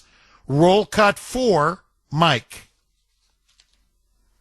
Senator Murphy, among others, has said we can't vote to fund DHS if this continues, and we can't write them a blank check. What's your view? Yeah, we can't reappropriate funding for ICE. We just can't do that. First of all, the funding is coming from cuts in Medicare, Medicaid, the Affordable Care Act, the Department of Education, the Environmental Protection Agency. That's where they're getting the funding in order to increase funding for ICE. So no funding for ICE. We just have to absolutely draw the line and not only say no funding for ICE, but we should begin an impeachment proceeding of Kristi Noem, who is right now actually orchestrating on the streets of our country this almost vigilantism on the part of ICE agents terrorizing cities all across the country. Now, there you go. See? So, ICE are the vigilantes. They're the ones sowing terror, right? So, if you arrest violent, criminal, illegal aliens, that's vigilantism now. That's terrorism, according to the Democrats like Ice Cream Ed. It's not the anti-ICE activists who are defying federal law, obstructing law enforcement, destroying cars, attacking ICE agents, pelting them with rocks and projectiles, hurling fireworks, trying to burn them alive, smashing them in the face with shovels, shooting at them, harassing them, kicking, punching them. No, no, no, no. Dan, the vigilantes, the Gestapo, it's ICE, and they need to be defunded. And Kristi Noem needs to be impeached. What say you, Dan? I say, if you want to listen to that, you've got to be out of your mind. And unfortunately, a lot of people are out of their mind, and it's basically being caused by people like Waltz, the mayor, and basically trying to distort the viewpoint of what's right, what's wrong, and what really is the truth. And the truth of the matter is, Minnesotans are being ripped off fraudulently for millions and billions of dollars. This is a great way to hide it, to cover it, to smoke screen it, to create a narrative going into November that they would love to have spread from state to state, and basically have a soft coup over the president, because if they win Congress and the Senate, then it's going to be his butt that's going to be on the firing line, because they're going to try to impeach him. And Trump's got to take this, just like he took the Ayatollahs in Iran and when he took the military sites. And the same thing as he took the Palestinians, and he took the Islamists who are basically out of their minds. Trump is going to take the bull by the horns. He's got to incarcerate these people. He's got to show the American people that you can't make up law. You can't attack federal officers. You can't stand there with town police and state police and not participate in a positive way. You can't show decisiveness in insurrection activity like the way that it's been going on. Basically, what they want to do ultimately is overthrow the power of Trump, so that the rest of his presidency is being left to defend himself. And this president knows it. We all know it. There's a lot of fraud going on that needs to be exposed. These people will all go to jail for several reasons, and I want to see it. The American people want to see it. I'm tired of the summer of love. I'm tired of cities burning. I'm tired of property being destroyed and people not working, kids not going to school. This is bull crap. And you're dead on. Dan, honestly, you're dead on. And I think, to me, there's a lot you said there that I think is so good. But they want to nullify Trump's election. That, to me, is clear. Trump has a mandate to engage in mass deportations. It was the number one, maybe, okay, if you want inflation to be number one, number two. It was the number one or number two issue that got him elected. It was the cornerstone of his mandate to secure the border, to stop the invasion coming across our southern border especially, and then to go in and deport 20 million illegal aliens. And they're trying to overturn his mandate and overturn his election. That's what this is ultimately about. And no, we can't allow them to do that, and Trump can't allow them to do that. And, look, they're election deniers. Everything they called us, it's classic projection. They claimed we were insurrectionists. No, the only insurrectionists are them. They said we were the election deniers. No, no, no, no. The only election deniers are them. And they don't get to pick and choose what laws they want to follow and what laws they don't. So the last time I checked, Minnesota did not secede from the United States. They have to abide by federal immigration laws like every other state. Period. Full stop. And when you're confronted with a rebellion, and this is clearly a rebellion, this is clearly an insurrection, the president has no choice. He has to invoke the Insurrection Act. And I'm with you, Dan. The sooner, the better. Thank you for that call, Dan. Maggie in Amesbury. Thanks for holding, Maggie, and welcome. Good morning, Jeff. Hi, Maggie. I'm not sure how I feel yet about the Insurrection Act at this stage, but there is something I would love to see, Jeff. I would love to see them smashed, Waltz and Fry intellectually. If Tim Waltz is calling Trump, I'd say, Trump, you know what? Take him on. Have all the media, have a big conference room. And I wouldn't use Trump. I'd use J.D. Vance, because Trump can get off track and too emotional, as much as I love him. But J.D. Vance, pepper them with questions, replay the things they said, and said, okay, what are the facts here? Replay these videos. Like, just start peppering Waltz and Fry with questions, and they will be humiliated and shamed. And maybe people that are on the fence will start to see, like, wait a minute, these guys don't know what they're talking about. Maybe we have been, some of these people have been lied to. Maybe some of these protesters, have been brainwashed. Maggie, I love it. Okay, just very quickly, just to expound just slightly on what Maggie was suggesting what she suggested, and I think she's completely right. Her suggestion is absolutely superb. If I were Trump, now that Waltz is trying to reach him, apparently he's been trying to call, Trump's not taking his call, Waltz is very worried, I would, okay, fine. Have somebody from the White House call Waltz back, say, you know what, you want to talk to the president, let's talk. And if I was Trump, I'd say, you know what, Tampon Tim, why don't you come and meet me in the Oval Office? And we'll do it the way I've done it, even with foreign leaders. We're going to do it in front of the cameras. I'll be right there at the Resolute desk. You could be sitting right next to me. And I'm going to bring in JD. Yeah, you can bring in whoever you want, but I'm going to bring in JD. And let's have a conversation about what's happening in Minnesota. And the reason why, and I think Maggie's right, this is where JD he excels in his element. This is debate. This is facts. This is where JD, he would annihilate Tampon Tim.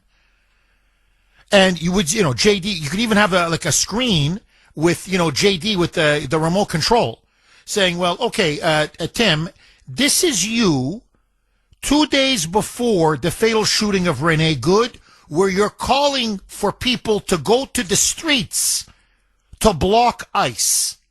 Play it. Now, do you think that was responsible, Tampon Tim? Because that's what she did. She answered your call. And now here she is blocking and impeding ICE. And I'm telling you, JD would say this violates this section, this aspect of federal law. That's a federal crime right there. Now, the agent is walking up. You hear him? He's saying, get out of the car. Get out of the car.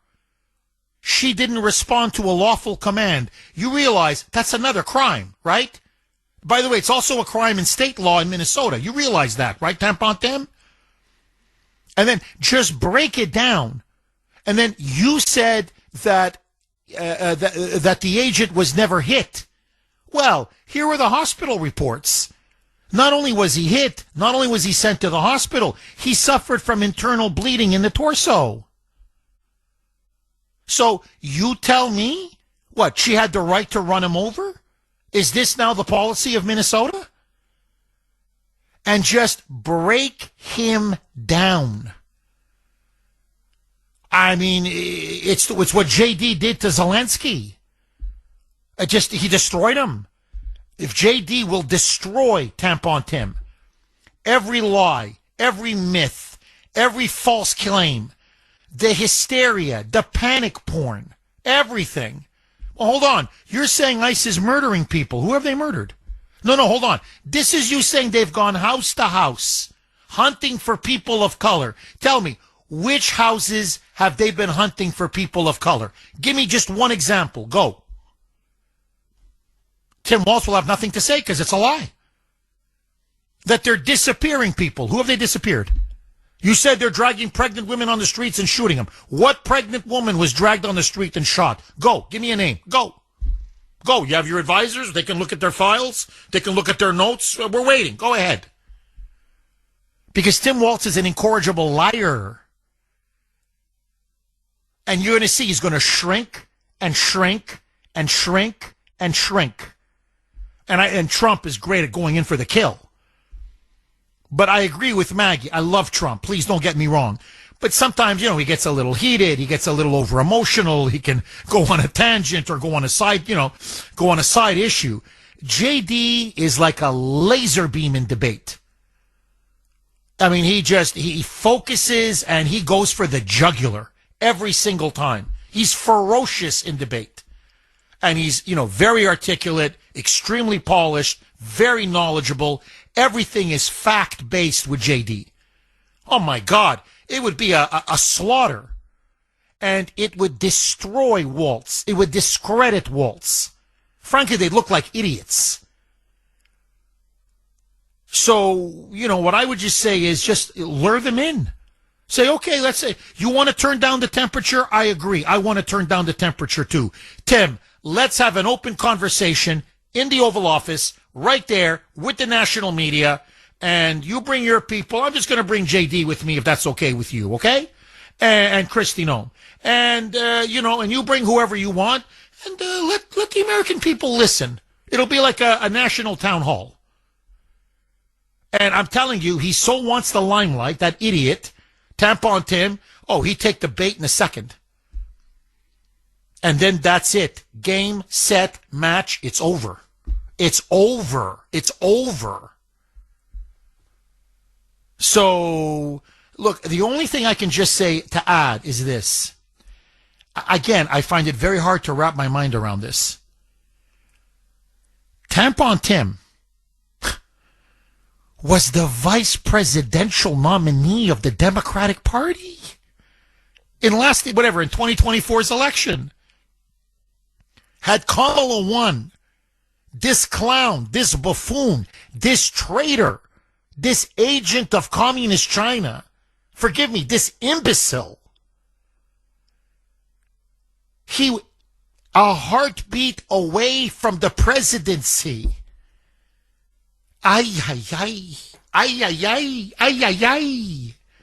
617-266-6868 is the number. Look, honestly, this is, when I ever have a debate with Grace, on issues, she's more critical of Trump than I am, right, as you can tell. This is my Trump card, and she admits it. Pardon the pun, but she admits it. No, she says, no, well, yeah, you're right. This is the art. I go, yeah, whatever you can say about Trump, the alternative was Kamala and Tampon Tim. Think about that for a second. So whatever criticisms you want to level at Trump, he is a million times better than Kamala and Tampon Tim. We dodged the bullet. 8:31 on the great WRKO. Jeff Kuhner, Boston's bulldozer, cleaning up the liberal bull. 617-266-6868 is the number. Ken in Malden. Thanks for holding, Ken, and welcome. Good morning, Jeff. Happy New Year. Happy New Year. All the best to you and your family, Ken. That song was awesome, by the way. Oh, thank you. Thank you, Ken. my suggestion is if anybody from the White House is listening, do what they did to the January 6th people. Gather their cell phone information, and the simple solution to all this, all they have to do is send out a group text. Let them know that they're being investigated by the Department of Justice for interfering with ICE for assault and battery on police officers, for destruction of property. List all the possible crimes that they're being investigated for, and then let them know that if they're found guilty of this charge, you will be sentenced for 5 years in jail. All your funds will be confiscated. You will lose your right to vote. Just all the penalties that they will face. They don't have to identify them. Imagine there you are, you get a text from the Department of Justice letting them know that you have been identified and we're coming after you. We know who you are. They'll all crap themselves. That's the best way to do it. A simple thing. And then the bottom line is let them know, we suggest you get a lawyer. Ken, I love it. I love it. Look, give him the J6 treatment. That's, I got to say, Ken, it's a great idea. And many of you are saying, I'm getting a lot of text messages and emails saying, Jeff, whoa. How come everybody's forgetting that, J6 and the Biden Justice Department? Well, now we just, hey, the tables have turned. You know, the expression, what's sauce for the goose, sauce for the gander. So we're going to give Waltz and Fry and all these anti-ICE radicals and terrorists and insurgents, all those rioters on the streets, every single one of them, you're now going to get the J6 treatment. You know, you are all a bunch of insurrectionists. And the way the Department of Justice treated the J6ers, we're now going to treat you. So you're right. You're going to get all kinds of text messages. You're going to get emails. You're going to be told ahead of time, oh, no, we're coming after you. No, listen, we want you to know you're on our watch list, and the FBI is going to be paying you a visit very soon. And get ready, because you're going to spend a lot of time in jail. A lot of time in jail. And just start going after them, one after another, after another, after another. You know, notice, it wasn't a quote-unquote invasion when DHS and the FBI and the DOJ under Joey, when they went after, 1,000 J6ers? And, broke into their homes, went after grandmothers, went after them in the middle of the night, threw them in prison on many of them no charge. They just threw them there for 6 months, 9 months, 10 months, a year, with absolutely no charge whatsoever. They were just sitting there, usually in horrible conditions. So, no. It's time now that they get the treatment that they delivered to the J6ers. If it was good enough for the Democrats regarding J6, remember, they said an insurrection, it's inexcusable, it's treason, it's the worst crime, it's worse than Pearl Harbor. Remember that? Worse than 9/11, worse than the Civil War, the worst thing ever. Okay. This is a full-blown insurrection. There's no question. It's the definition. What you're seeing in Minneapolis and the words coming out of the mouth of Waltz and Fry and all of their, those useful idiots that are on the streets attacking and obstructing and impeding ICE. That's a textbook definition of insurrection. So, okay, worse than 9/11, worse than Pearl Harbor, worse than the Civil War. Hey, just according to you guys. So, according to you, we're going to use your definition, your standards. And I'm with you, Ken. Give them the J6 treatment. You do that, and I'm telling you, this thing is over. I mean, it's over. ICE can go anywhere. ICE can arrest anyone. ICE can detain every illegal. They will not obstruct ICE. No one will. So, you got to be strong.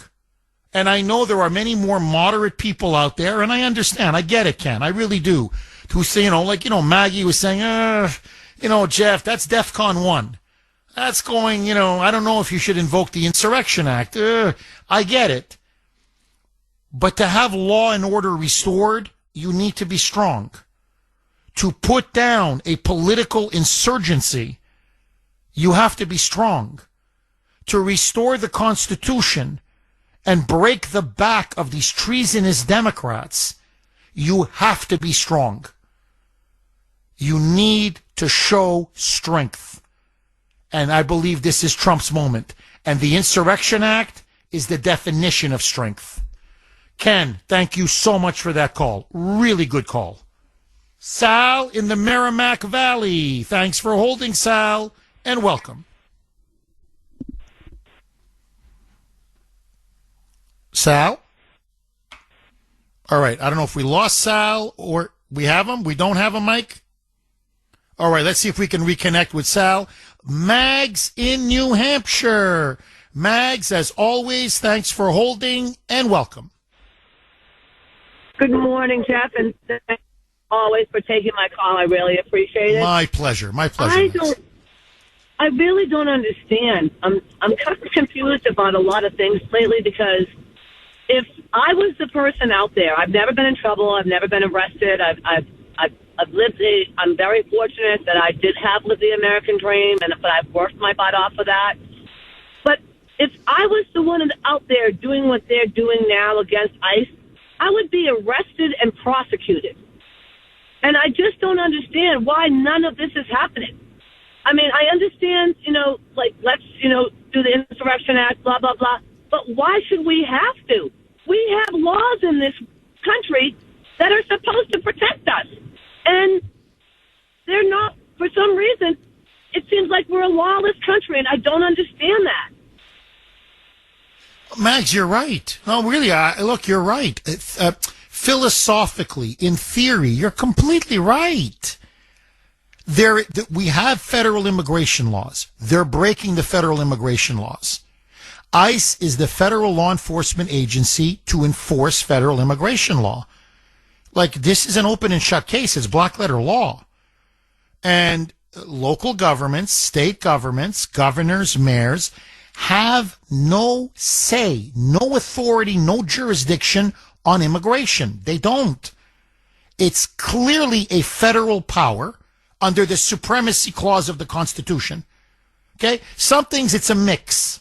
I mean, honestly, there's some you go, well, some of it is in the federal government, some goes to the state government, so there's a bit of a clash or a conflict, but not immigration. Immigration it's national, it's federal, it's crystal clear. I mean, there's no debating it. Okay? So it would be like saying a governor has the right to take us to war with Iran or any country. You're like, well, no, that's the commander-in-chief. The Constitution can't be clearer. Okay? So what they're doing is so lawless. It so breaks and violates the law. This is the problem. Okay, this is the problem, Mags. That's why, and I'm not the only one, many people are saying it's like the Confederacy or a neo-Confederacy or whatever. It's like 1861. What happens when you have a governor, let's just take Waltz, who no longer abides by the Constitution? What do you do when you have a mayor like Fry who no longer abides by the Constitution? And you have a political party, the Democrats, like in 1861, who refuse to abide by the Constitution. And so what they're effectively saying is that Minnesota is its own nation, that Minnesota can decide on immigration what they want to enforce and not want to enforce. And in other words, it's an insurrection. That's the problem.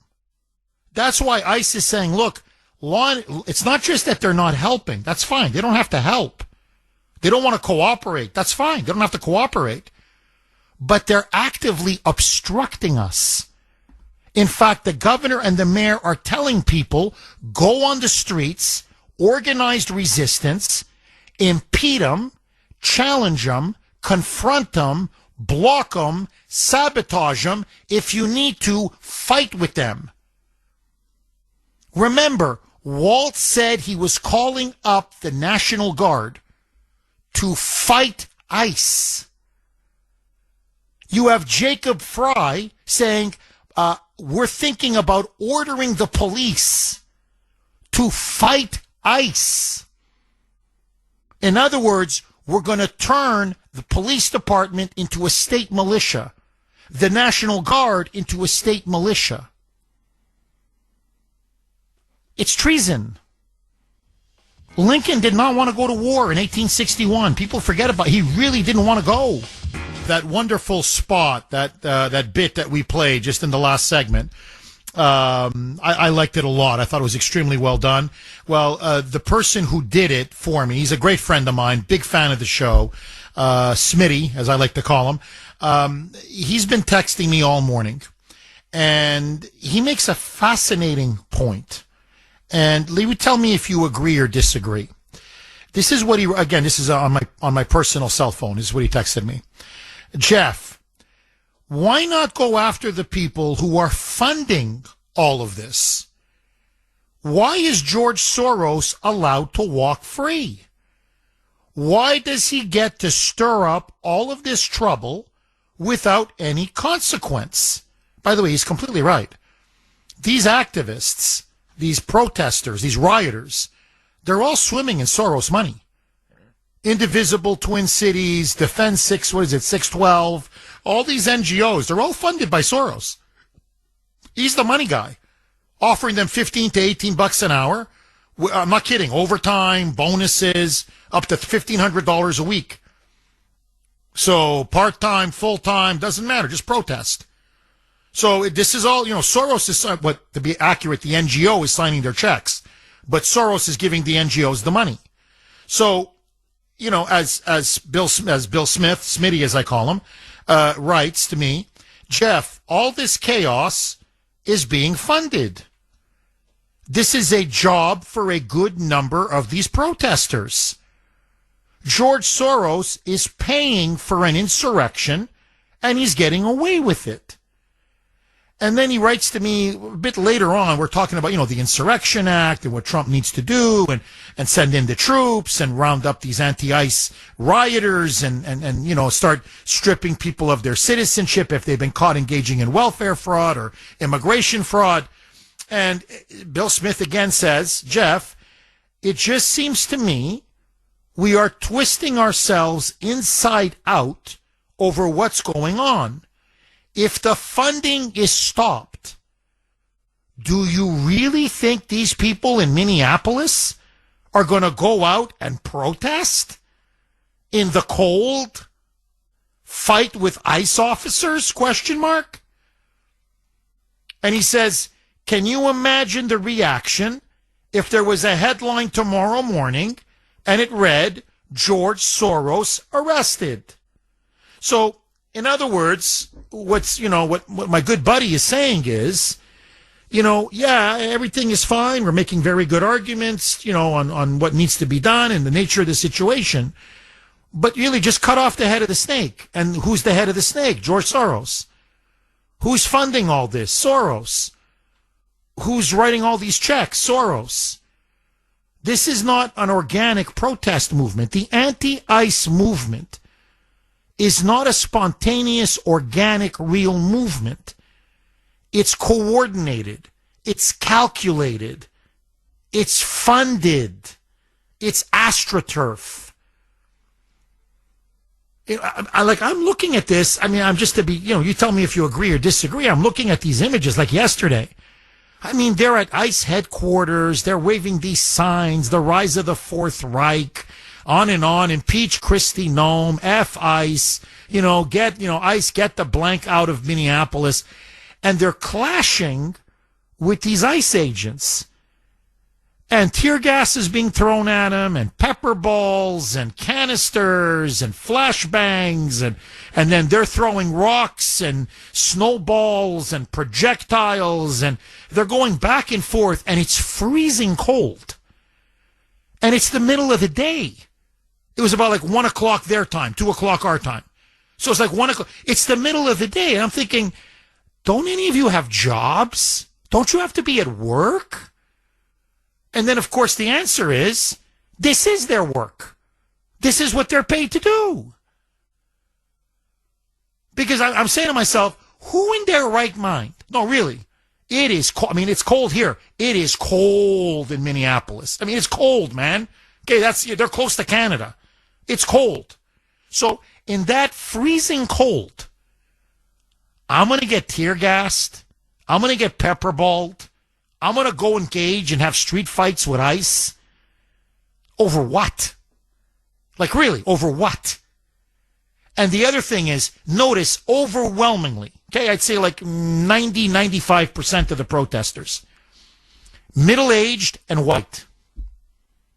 Have you noticed that? They're overwhelmingly white and many of them middle-aged. Some of them even older, senior citizens, but definitely middle-aged. You see a few young people here or there. I'm not saying no, but it's overwhelmingly middle-aged. So it's not even the Somalis that are out there, or those from Laos, the Laotians, or in other words, the illegals that they're rounding up, that they're arresting. They're not there. The gangbangers. There's a few at night, but the gangbangers aren't even there. So the people who are the targets of ICE, they're not even the ones out there protesting. So can you imagine, you're making you're protesting on behalf of, Iran, okay, the poor Iranians. And you're like, why are you protesting? There's not a single Iranian in the crowd.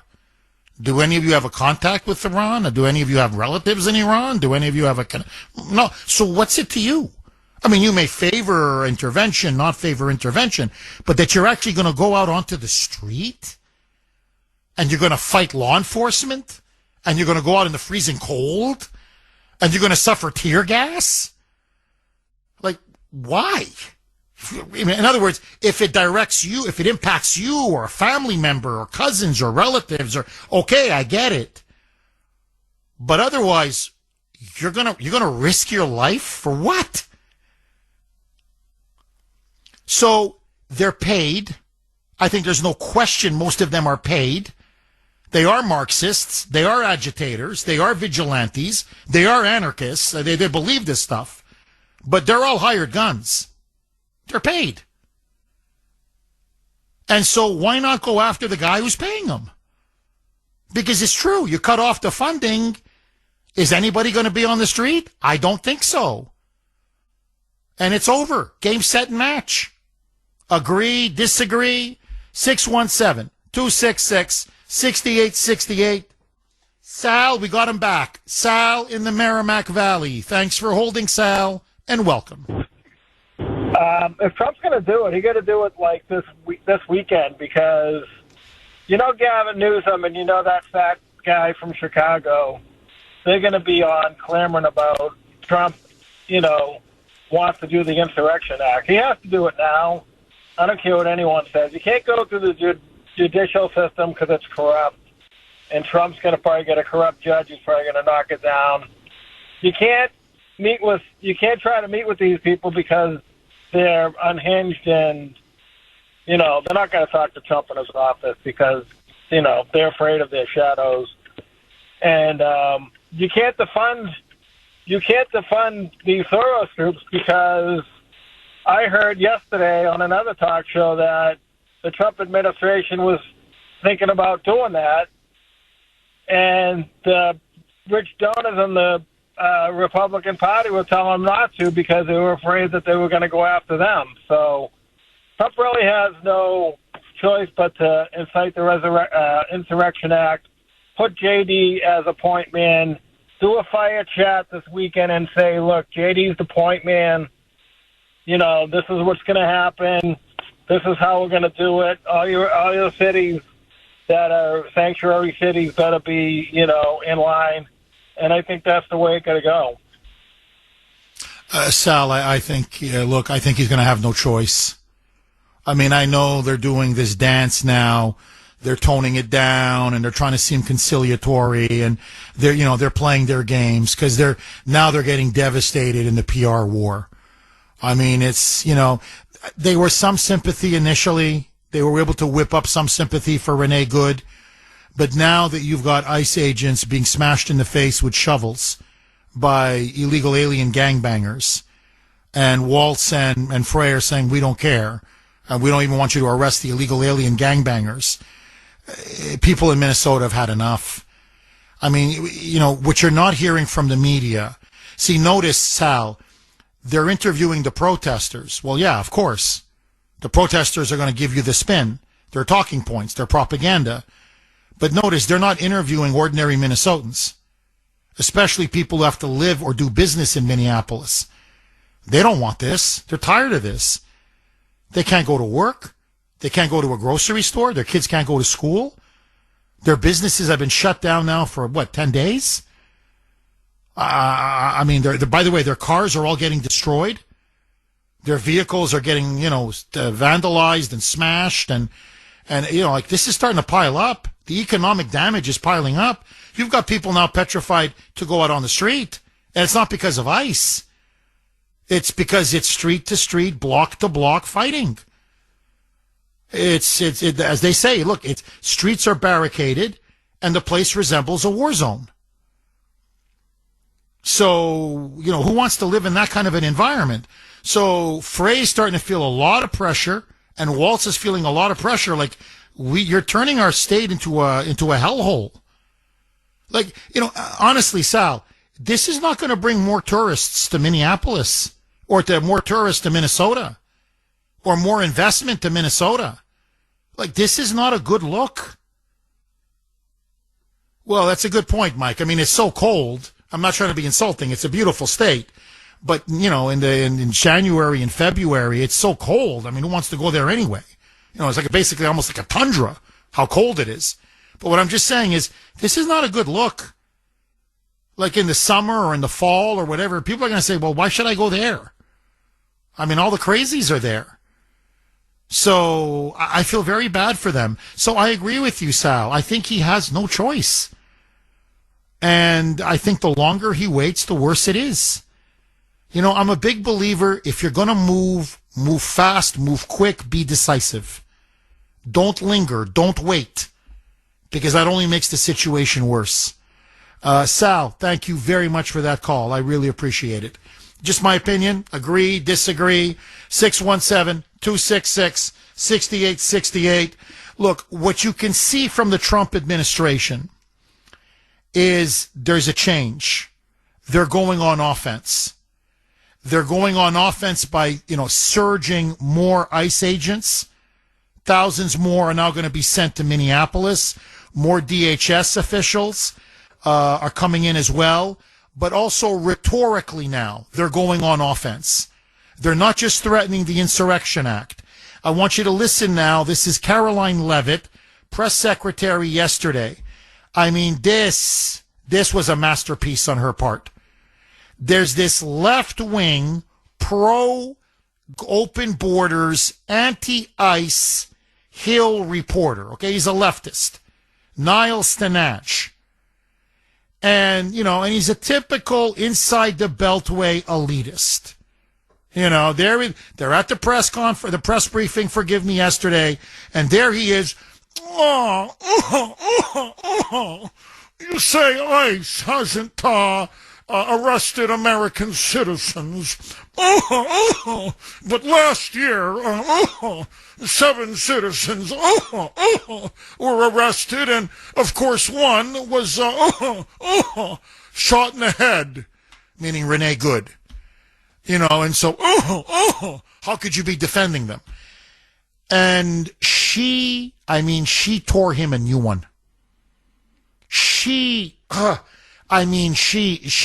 destroyed him. She took him apart.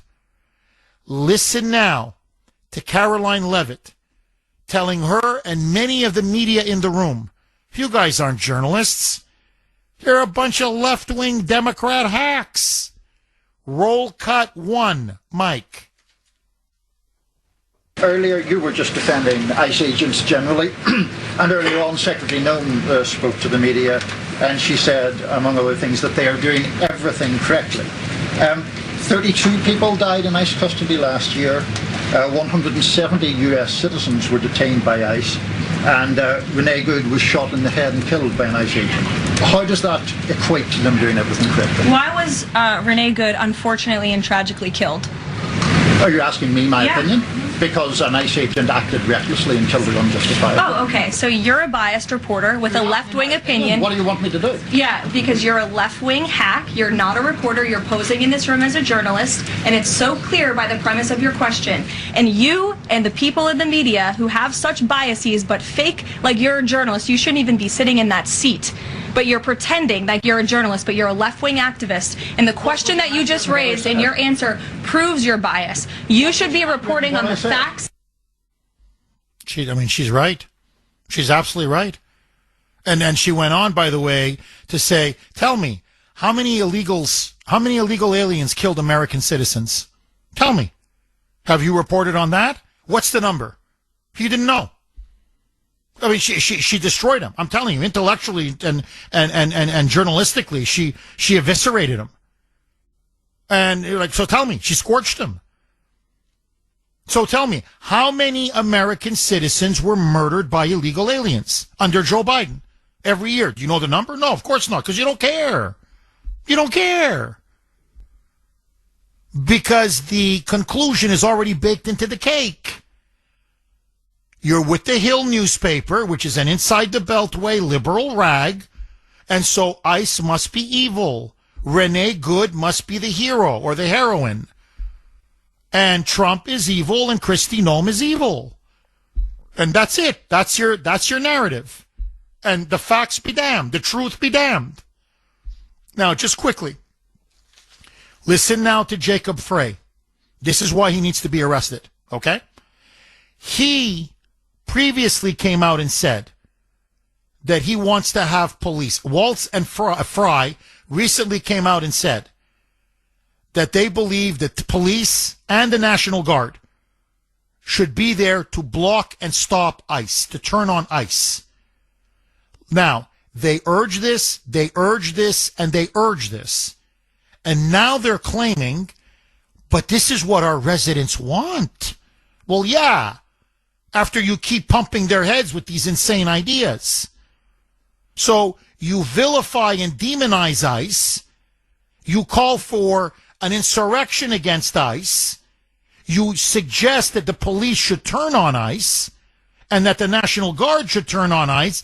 And then when your own Moonbat supporters start mouthing, parroting what you've said, suddenly it's like, it's not us, it's them. It's them.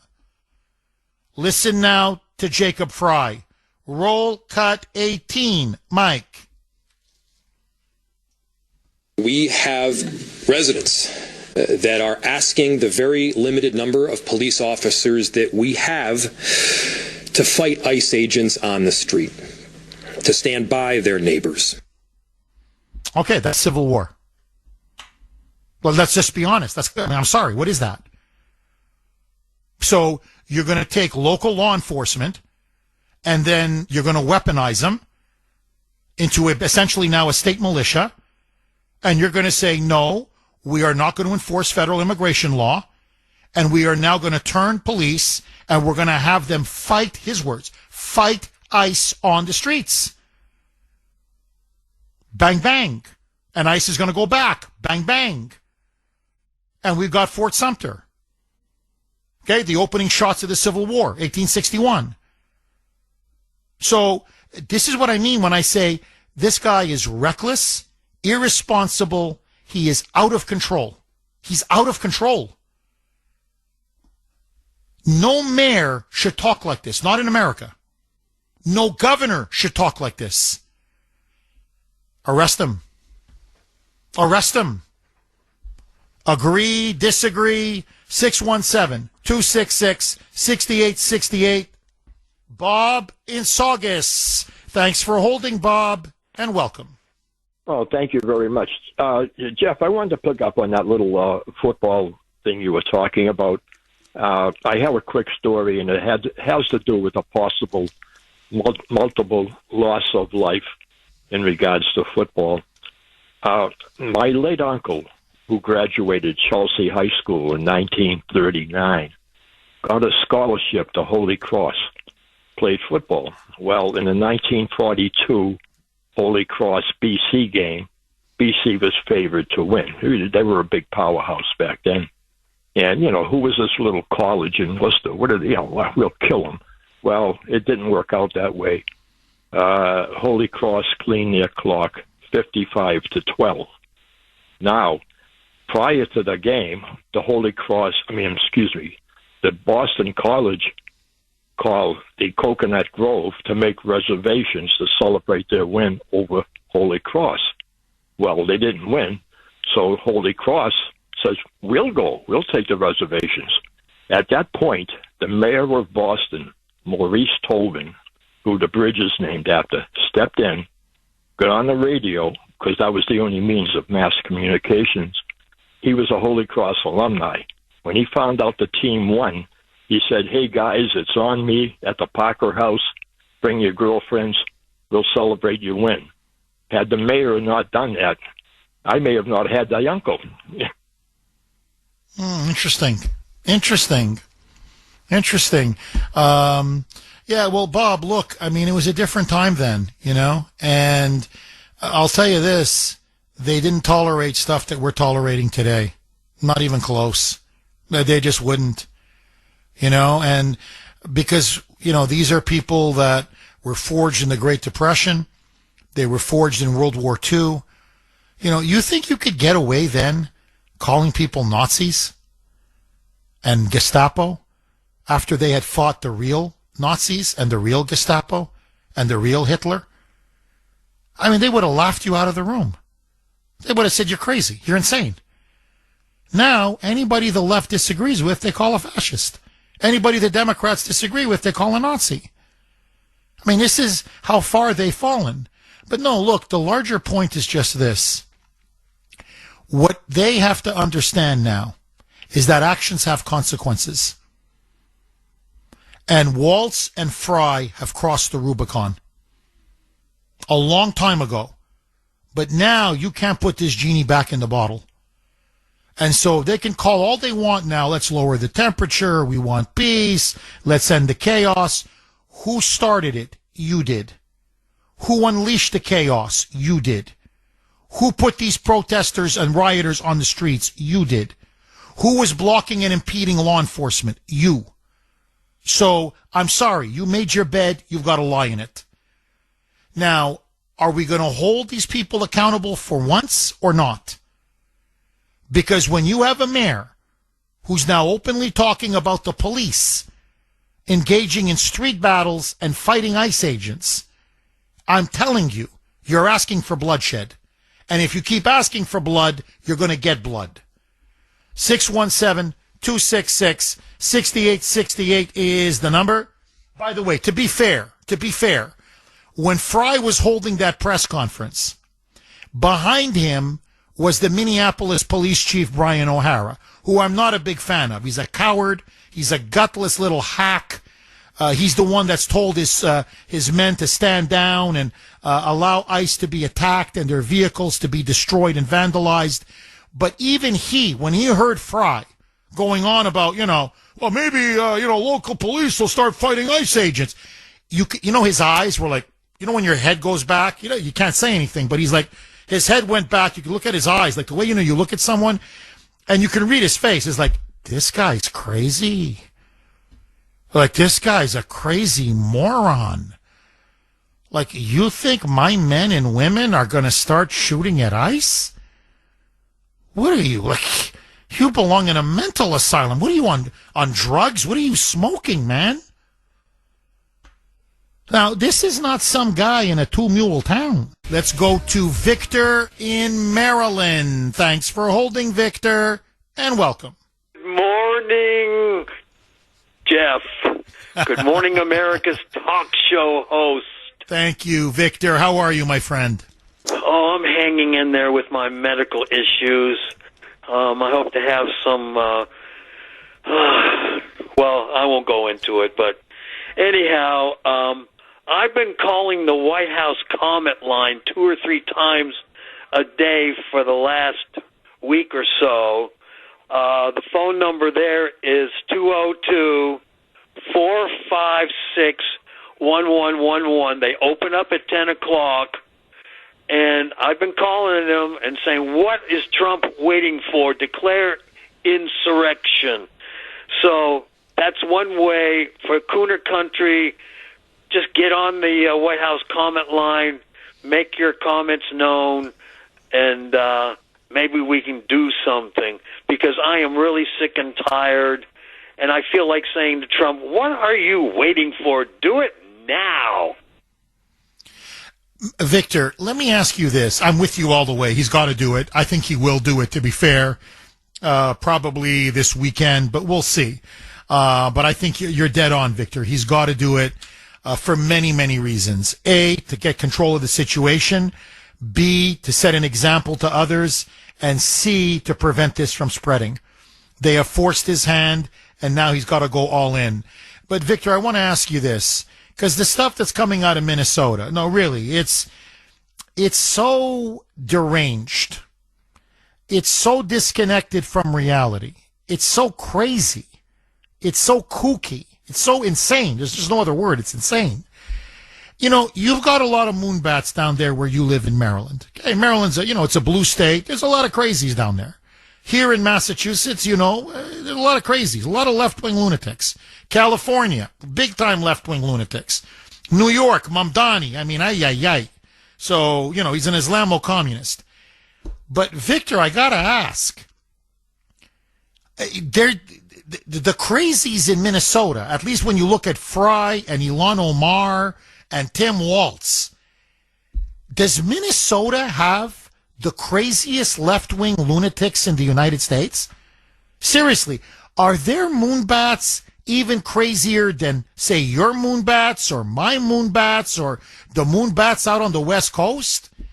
Because even Mayor Wu or even, Governor, Holden Healy, or I'm sure even those crazy moonbats that you have in Maryland, or, even Gavin Newsom, even Karen Bass, even Mamdani. I don't think Mamdani's ever said, we're going to make the police fight ICE. We're going to call up the National Guard and we're going to have the National Guard fight ICE. Like, what? So, Victor, I've got to ask you, does Minnesota's moonbats, are they the most extreme? Are they the craziest in the country right now? If there was to be, I know the playoffs are this weekend, the NFL, and there's like a ranking, who's seated number one, number two. Is Minnesota now, in terms of the winning the craziest moonbat state, the Super Bowl of moonbat states, who's the craziest? Is Minnesota now ranked number one? I believe they are, and they're getting coverage from the so-called mainstream media, and of course they're blaming all this. It's Trump's fault, and I'm just not paying attention to them anymore. Well, I never have, but you know what I mean. And luckily, Maryland is not that crazy because I live about maybe 3 or 4 blocks from Washington, D.C. in Silver Spring. And down here, we do have our crazies, but it's not as bad as up in Minnesota where they're getting coverage. I mean, you can't, my friend says you can't turn on the TV without seeing all this going on. And I was listening to a congressional hearing the other day, and one of the Democrats, I do not remember who she was, but she was saying we have to cut the funds off for home security so they can't do this to us anymore. I mean, you cut funding to Homeland Security, you're basically telling the terrorists, come on down. I mean, that's what I mean. That's what I'm saying. Like, I don't know if it's the water in Minnesota. I don't know what's going on. There really needs to be an investigation. You may have a crazy governor or a crazy mayor or a crazy member of Congress, but all of them? Joining us now, as she always does at this time, she is the co-founder, CEO, and president of Kelly Financial Services. And yes, that is her wonderful name, Kelly. Kelly, how are you?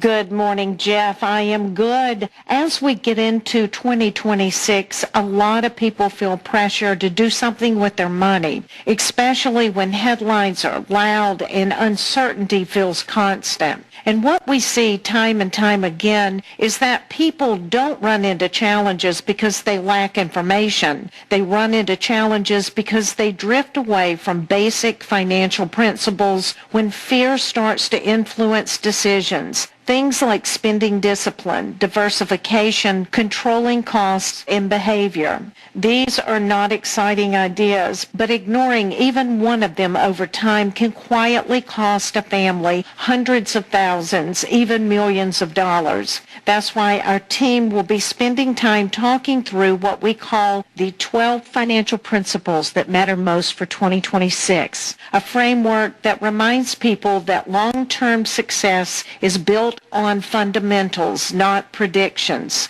Jeff, I'll continue this conversation with our Kelly advisors tomorrow morning at 9 a.m. on Safe Money Strategies Radio. Do tune in or visit our website for the Radio Rewind. Jeff, have a wonderful weekend. My best to Grace and the kiddos. Thank you, Kelly. All the best to you and everyone at Kelly Financial. If you want to get in touch with them, the number to call, 888-800-1881, 888-800-1881, or you can actually email Kelly herself personally, Kelly at kellyfinancial.org. That's Kelly at kellyfinancial.org. 9:33 on the great WRKO. Okay, my friends, just very quick. Lines are jammed. I want to go right back to the phone lines. However, I just want to read to you. It's a brilliant text. It's from 603. And we've been touching on it really the whole show. The fanatical, rabid mindset of a Tim Walz, of a Jacob Fry, of these anti-ICE insurgents, insurrectionists, the ones that are yelling, shouting, screaming, convinced that these are Nazis, this is the Gestapo, that they're going house to house, just indiscriminately shooting people, disappearing people, dragging pregnant women and killing them, believing the most insane, absurd, fantastical stories, and being utterly hysterical about it. Okay, the panic porn. And so the kind of mind and the mentality that would believe such absurd lies.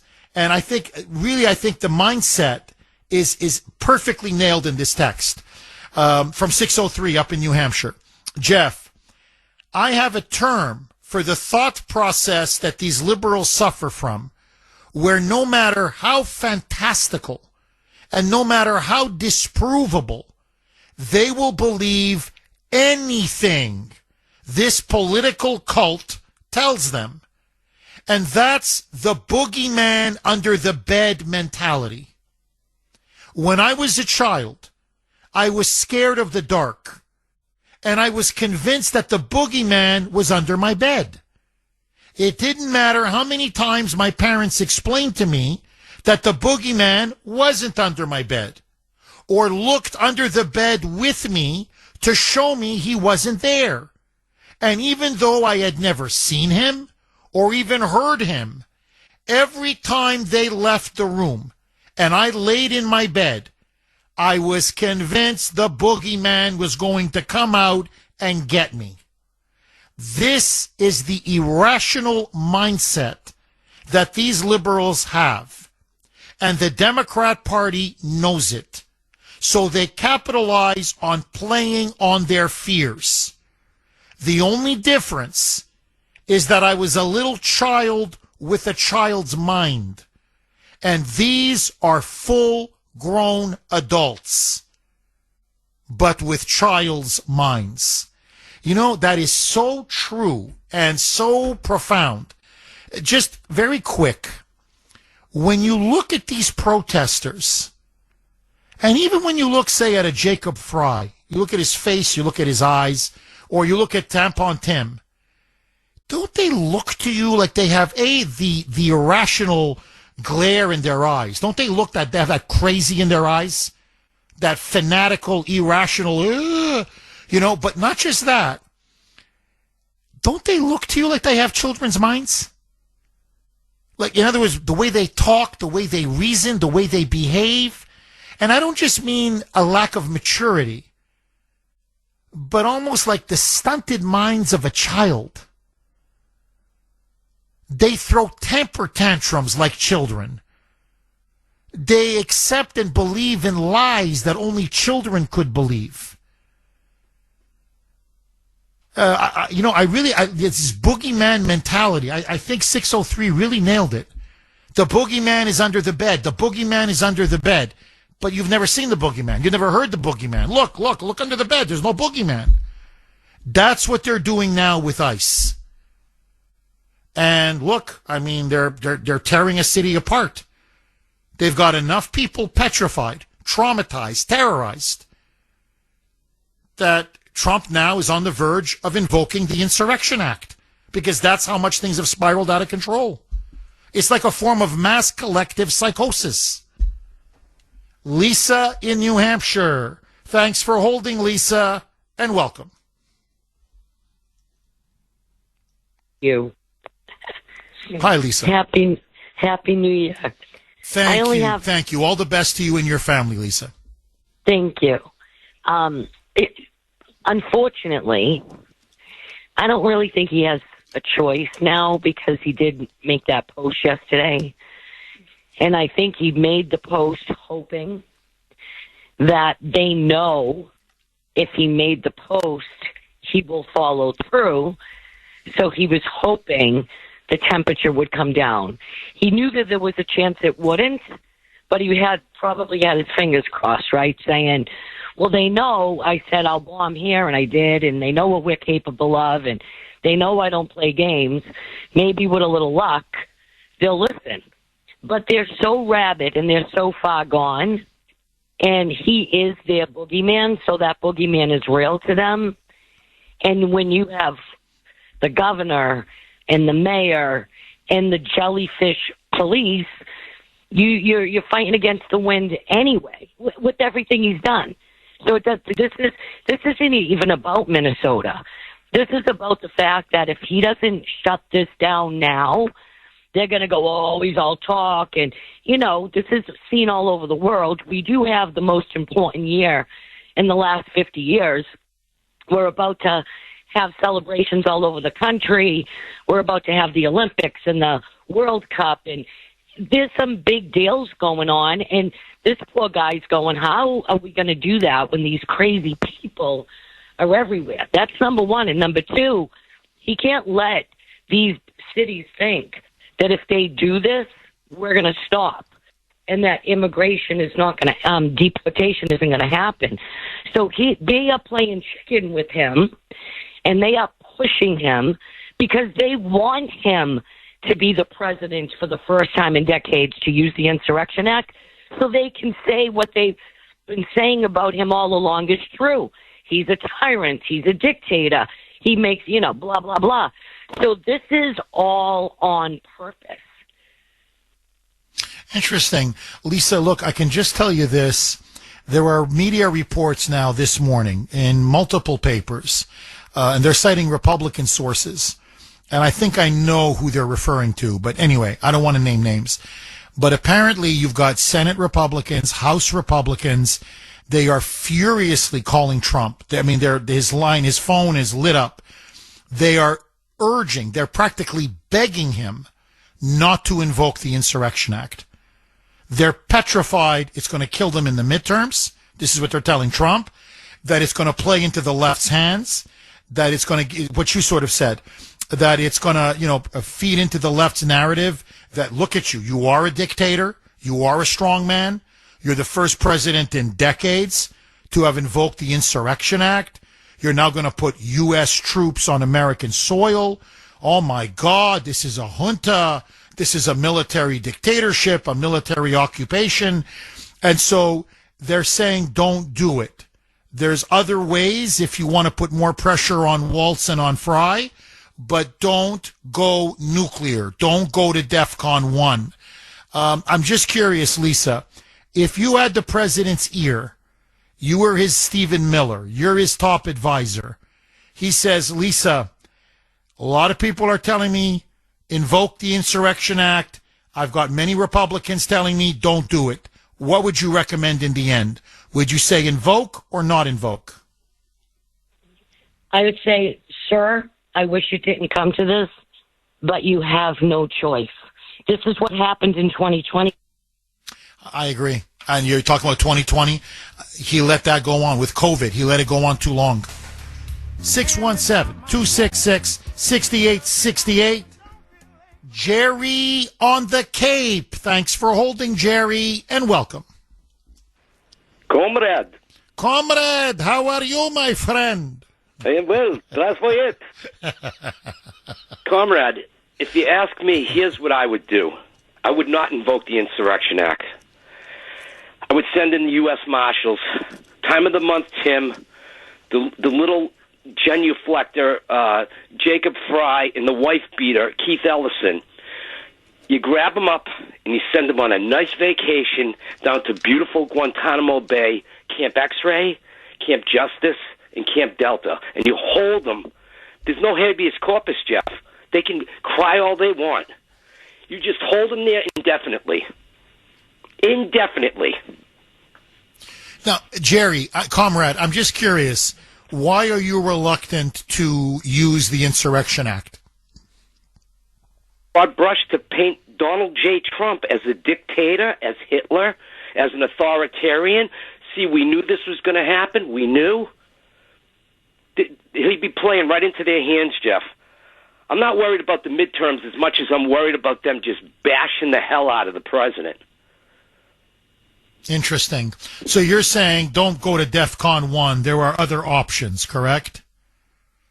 Say you put them on a military transport and treat them to it's cold in Minnesota right now. They'll have a nice time down there. Comrade, very interesting, as always. Thank you so much for that call. Gino in Buffalo, my fellow paisan. Gino, how are you, my friend? Great, my proud American paisan. Doing great. Just a couple of things, Jeff, right off the bat. What's going on in Minnesota is truly an insurrection when governors and mayors are calling people out not to protest, but to impede federal agents in their lawful duties as called for in our Constitution. And the second thing that's really bothering me is the fact that they got to go after Hollywood and the left. From Mark Ruffalo saying it at the Golden Globe Awards to Maloney putting it out on his little computer, whatever, calling Trump a pedophile. I'm tired of it. There's no proof of this. There never has been. There's never even been a story about it. If the Smith-Mundt Act isn't brought back and these people aren't held accountable, words have meanings. And if they're not going to be held accountable, then this is going to continue on. It needs to be clamped down. Their actions, their words. I'm tired about every time they have a platform, they get on TV and degrade the president. He is the president of the United States, whether you like him or not.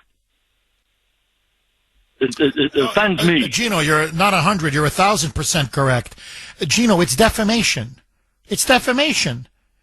You know? Now, look, I disagree. I think they're lying. But, you know, to say he's a pedophile protector, I'll just give you an example. Well, okay, I mean, you know, he didn't want to, you know, for a while, he didn't want to release the Epstein files. It's not true. But okay, that's, you know, it's a stupid opinion, but okay, it's an opinion. But to call him a pedophile, that's libel, that's slander, that's defamation. You know, Gino, somebody can't just go on social media and say Gino in Buffalo is a pedophile, or, you know, Jeff Kuhner is a pedophile. I mean, you can take him to, I'm not kidding, you can take him to court and sue the pants off of him. And so my question to you, Gino, is, I know he's suing the BBC, I know he likes to sue the media, but do you think maybe it's time for him to sue a Chris Maloney from Law & Order, Special Victims, or a Mark Ruffalo, that no-talent hack? You know, outside of playing the Incredible Hulk, I'm telling you, the guy's useless. But anyway, is it time to send a message to Hollywood? You defame me, I sue. What say you? They need to be served papers and they need to be held accountable. Everyone says words have meanings until they say what they want to say. I'm tired of it. And it wouldn't be, and just because I voted for Trump and I believe in Trump, but if they were to say about anybody, it shouldn't be gotten away with. You should not be allowed to call people. Those are very serious charges. So, yes, they need to be held accountable. I would serve them immediately and make it very public. I love it. Gino, I love it. Gino, have a great weekend, my friend. Sal in Framingham. Thanks for holding, Sal, and welcome. Good morning, Jeff. I know you're at the end of the show. I'm going to try to do a quick rant here if I get my thoughts together. The fact that this is even an issue right now, that our ICE law enforcement are just following the law, trying to apprehend illegal aliens, not even just illegal aliens, violent illegal aliens. We were told for 4 years by the dementia patient that the right and MAGA are the domestic threats to democracy and this and that, when we had every right to protest and possibly go down to the border. We were being invaded, and they did nothing. They wanted it to happen. They actually sued Abbott for trying to secure the border in Texas. We're in bizarro world, Jeff, that this is even an issue, that they're actually making an issue of our law enforcement following the law and trying to deport illegal aliens out of the country. It's crazy. Sal, let's cut to the chase, okay? Let's leave out the border, immigration, just leave all of that out. Its simplest essence. If a police officer is trying to arrest say, a murderer or an alleged rapist or an alleged burglar in Framingham, does Sal have the right to put a car on the road and obstruct that agent and prevent him from making an arrest? Yes or no? Absolutely not. I'd have to be a crazy person to get involved with something like that. So if it's wrong for Sal, and not that you'd ever do it, but you know my point, then why is it not wrong for all these idiots like Renee Good? Like, to me, this is a no-brainer. You don't have the right to impede or obstruct or sabotage law enforcement as they're carrying out legitimate law enforcement operations. Like, I mean, this is like, 2 + 2 = 4. And so, you're right, it's bizarro world. It's the Twilight Zone. And the fact that they're willing to, this is the hill they want to die on? Okay, go ahead. But then we don't have a country. Because we don't have the rule of law.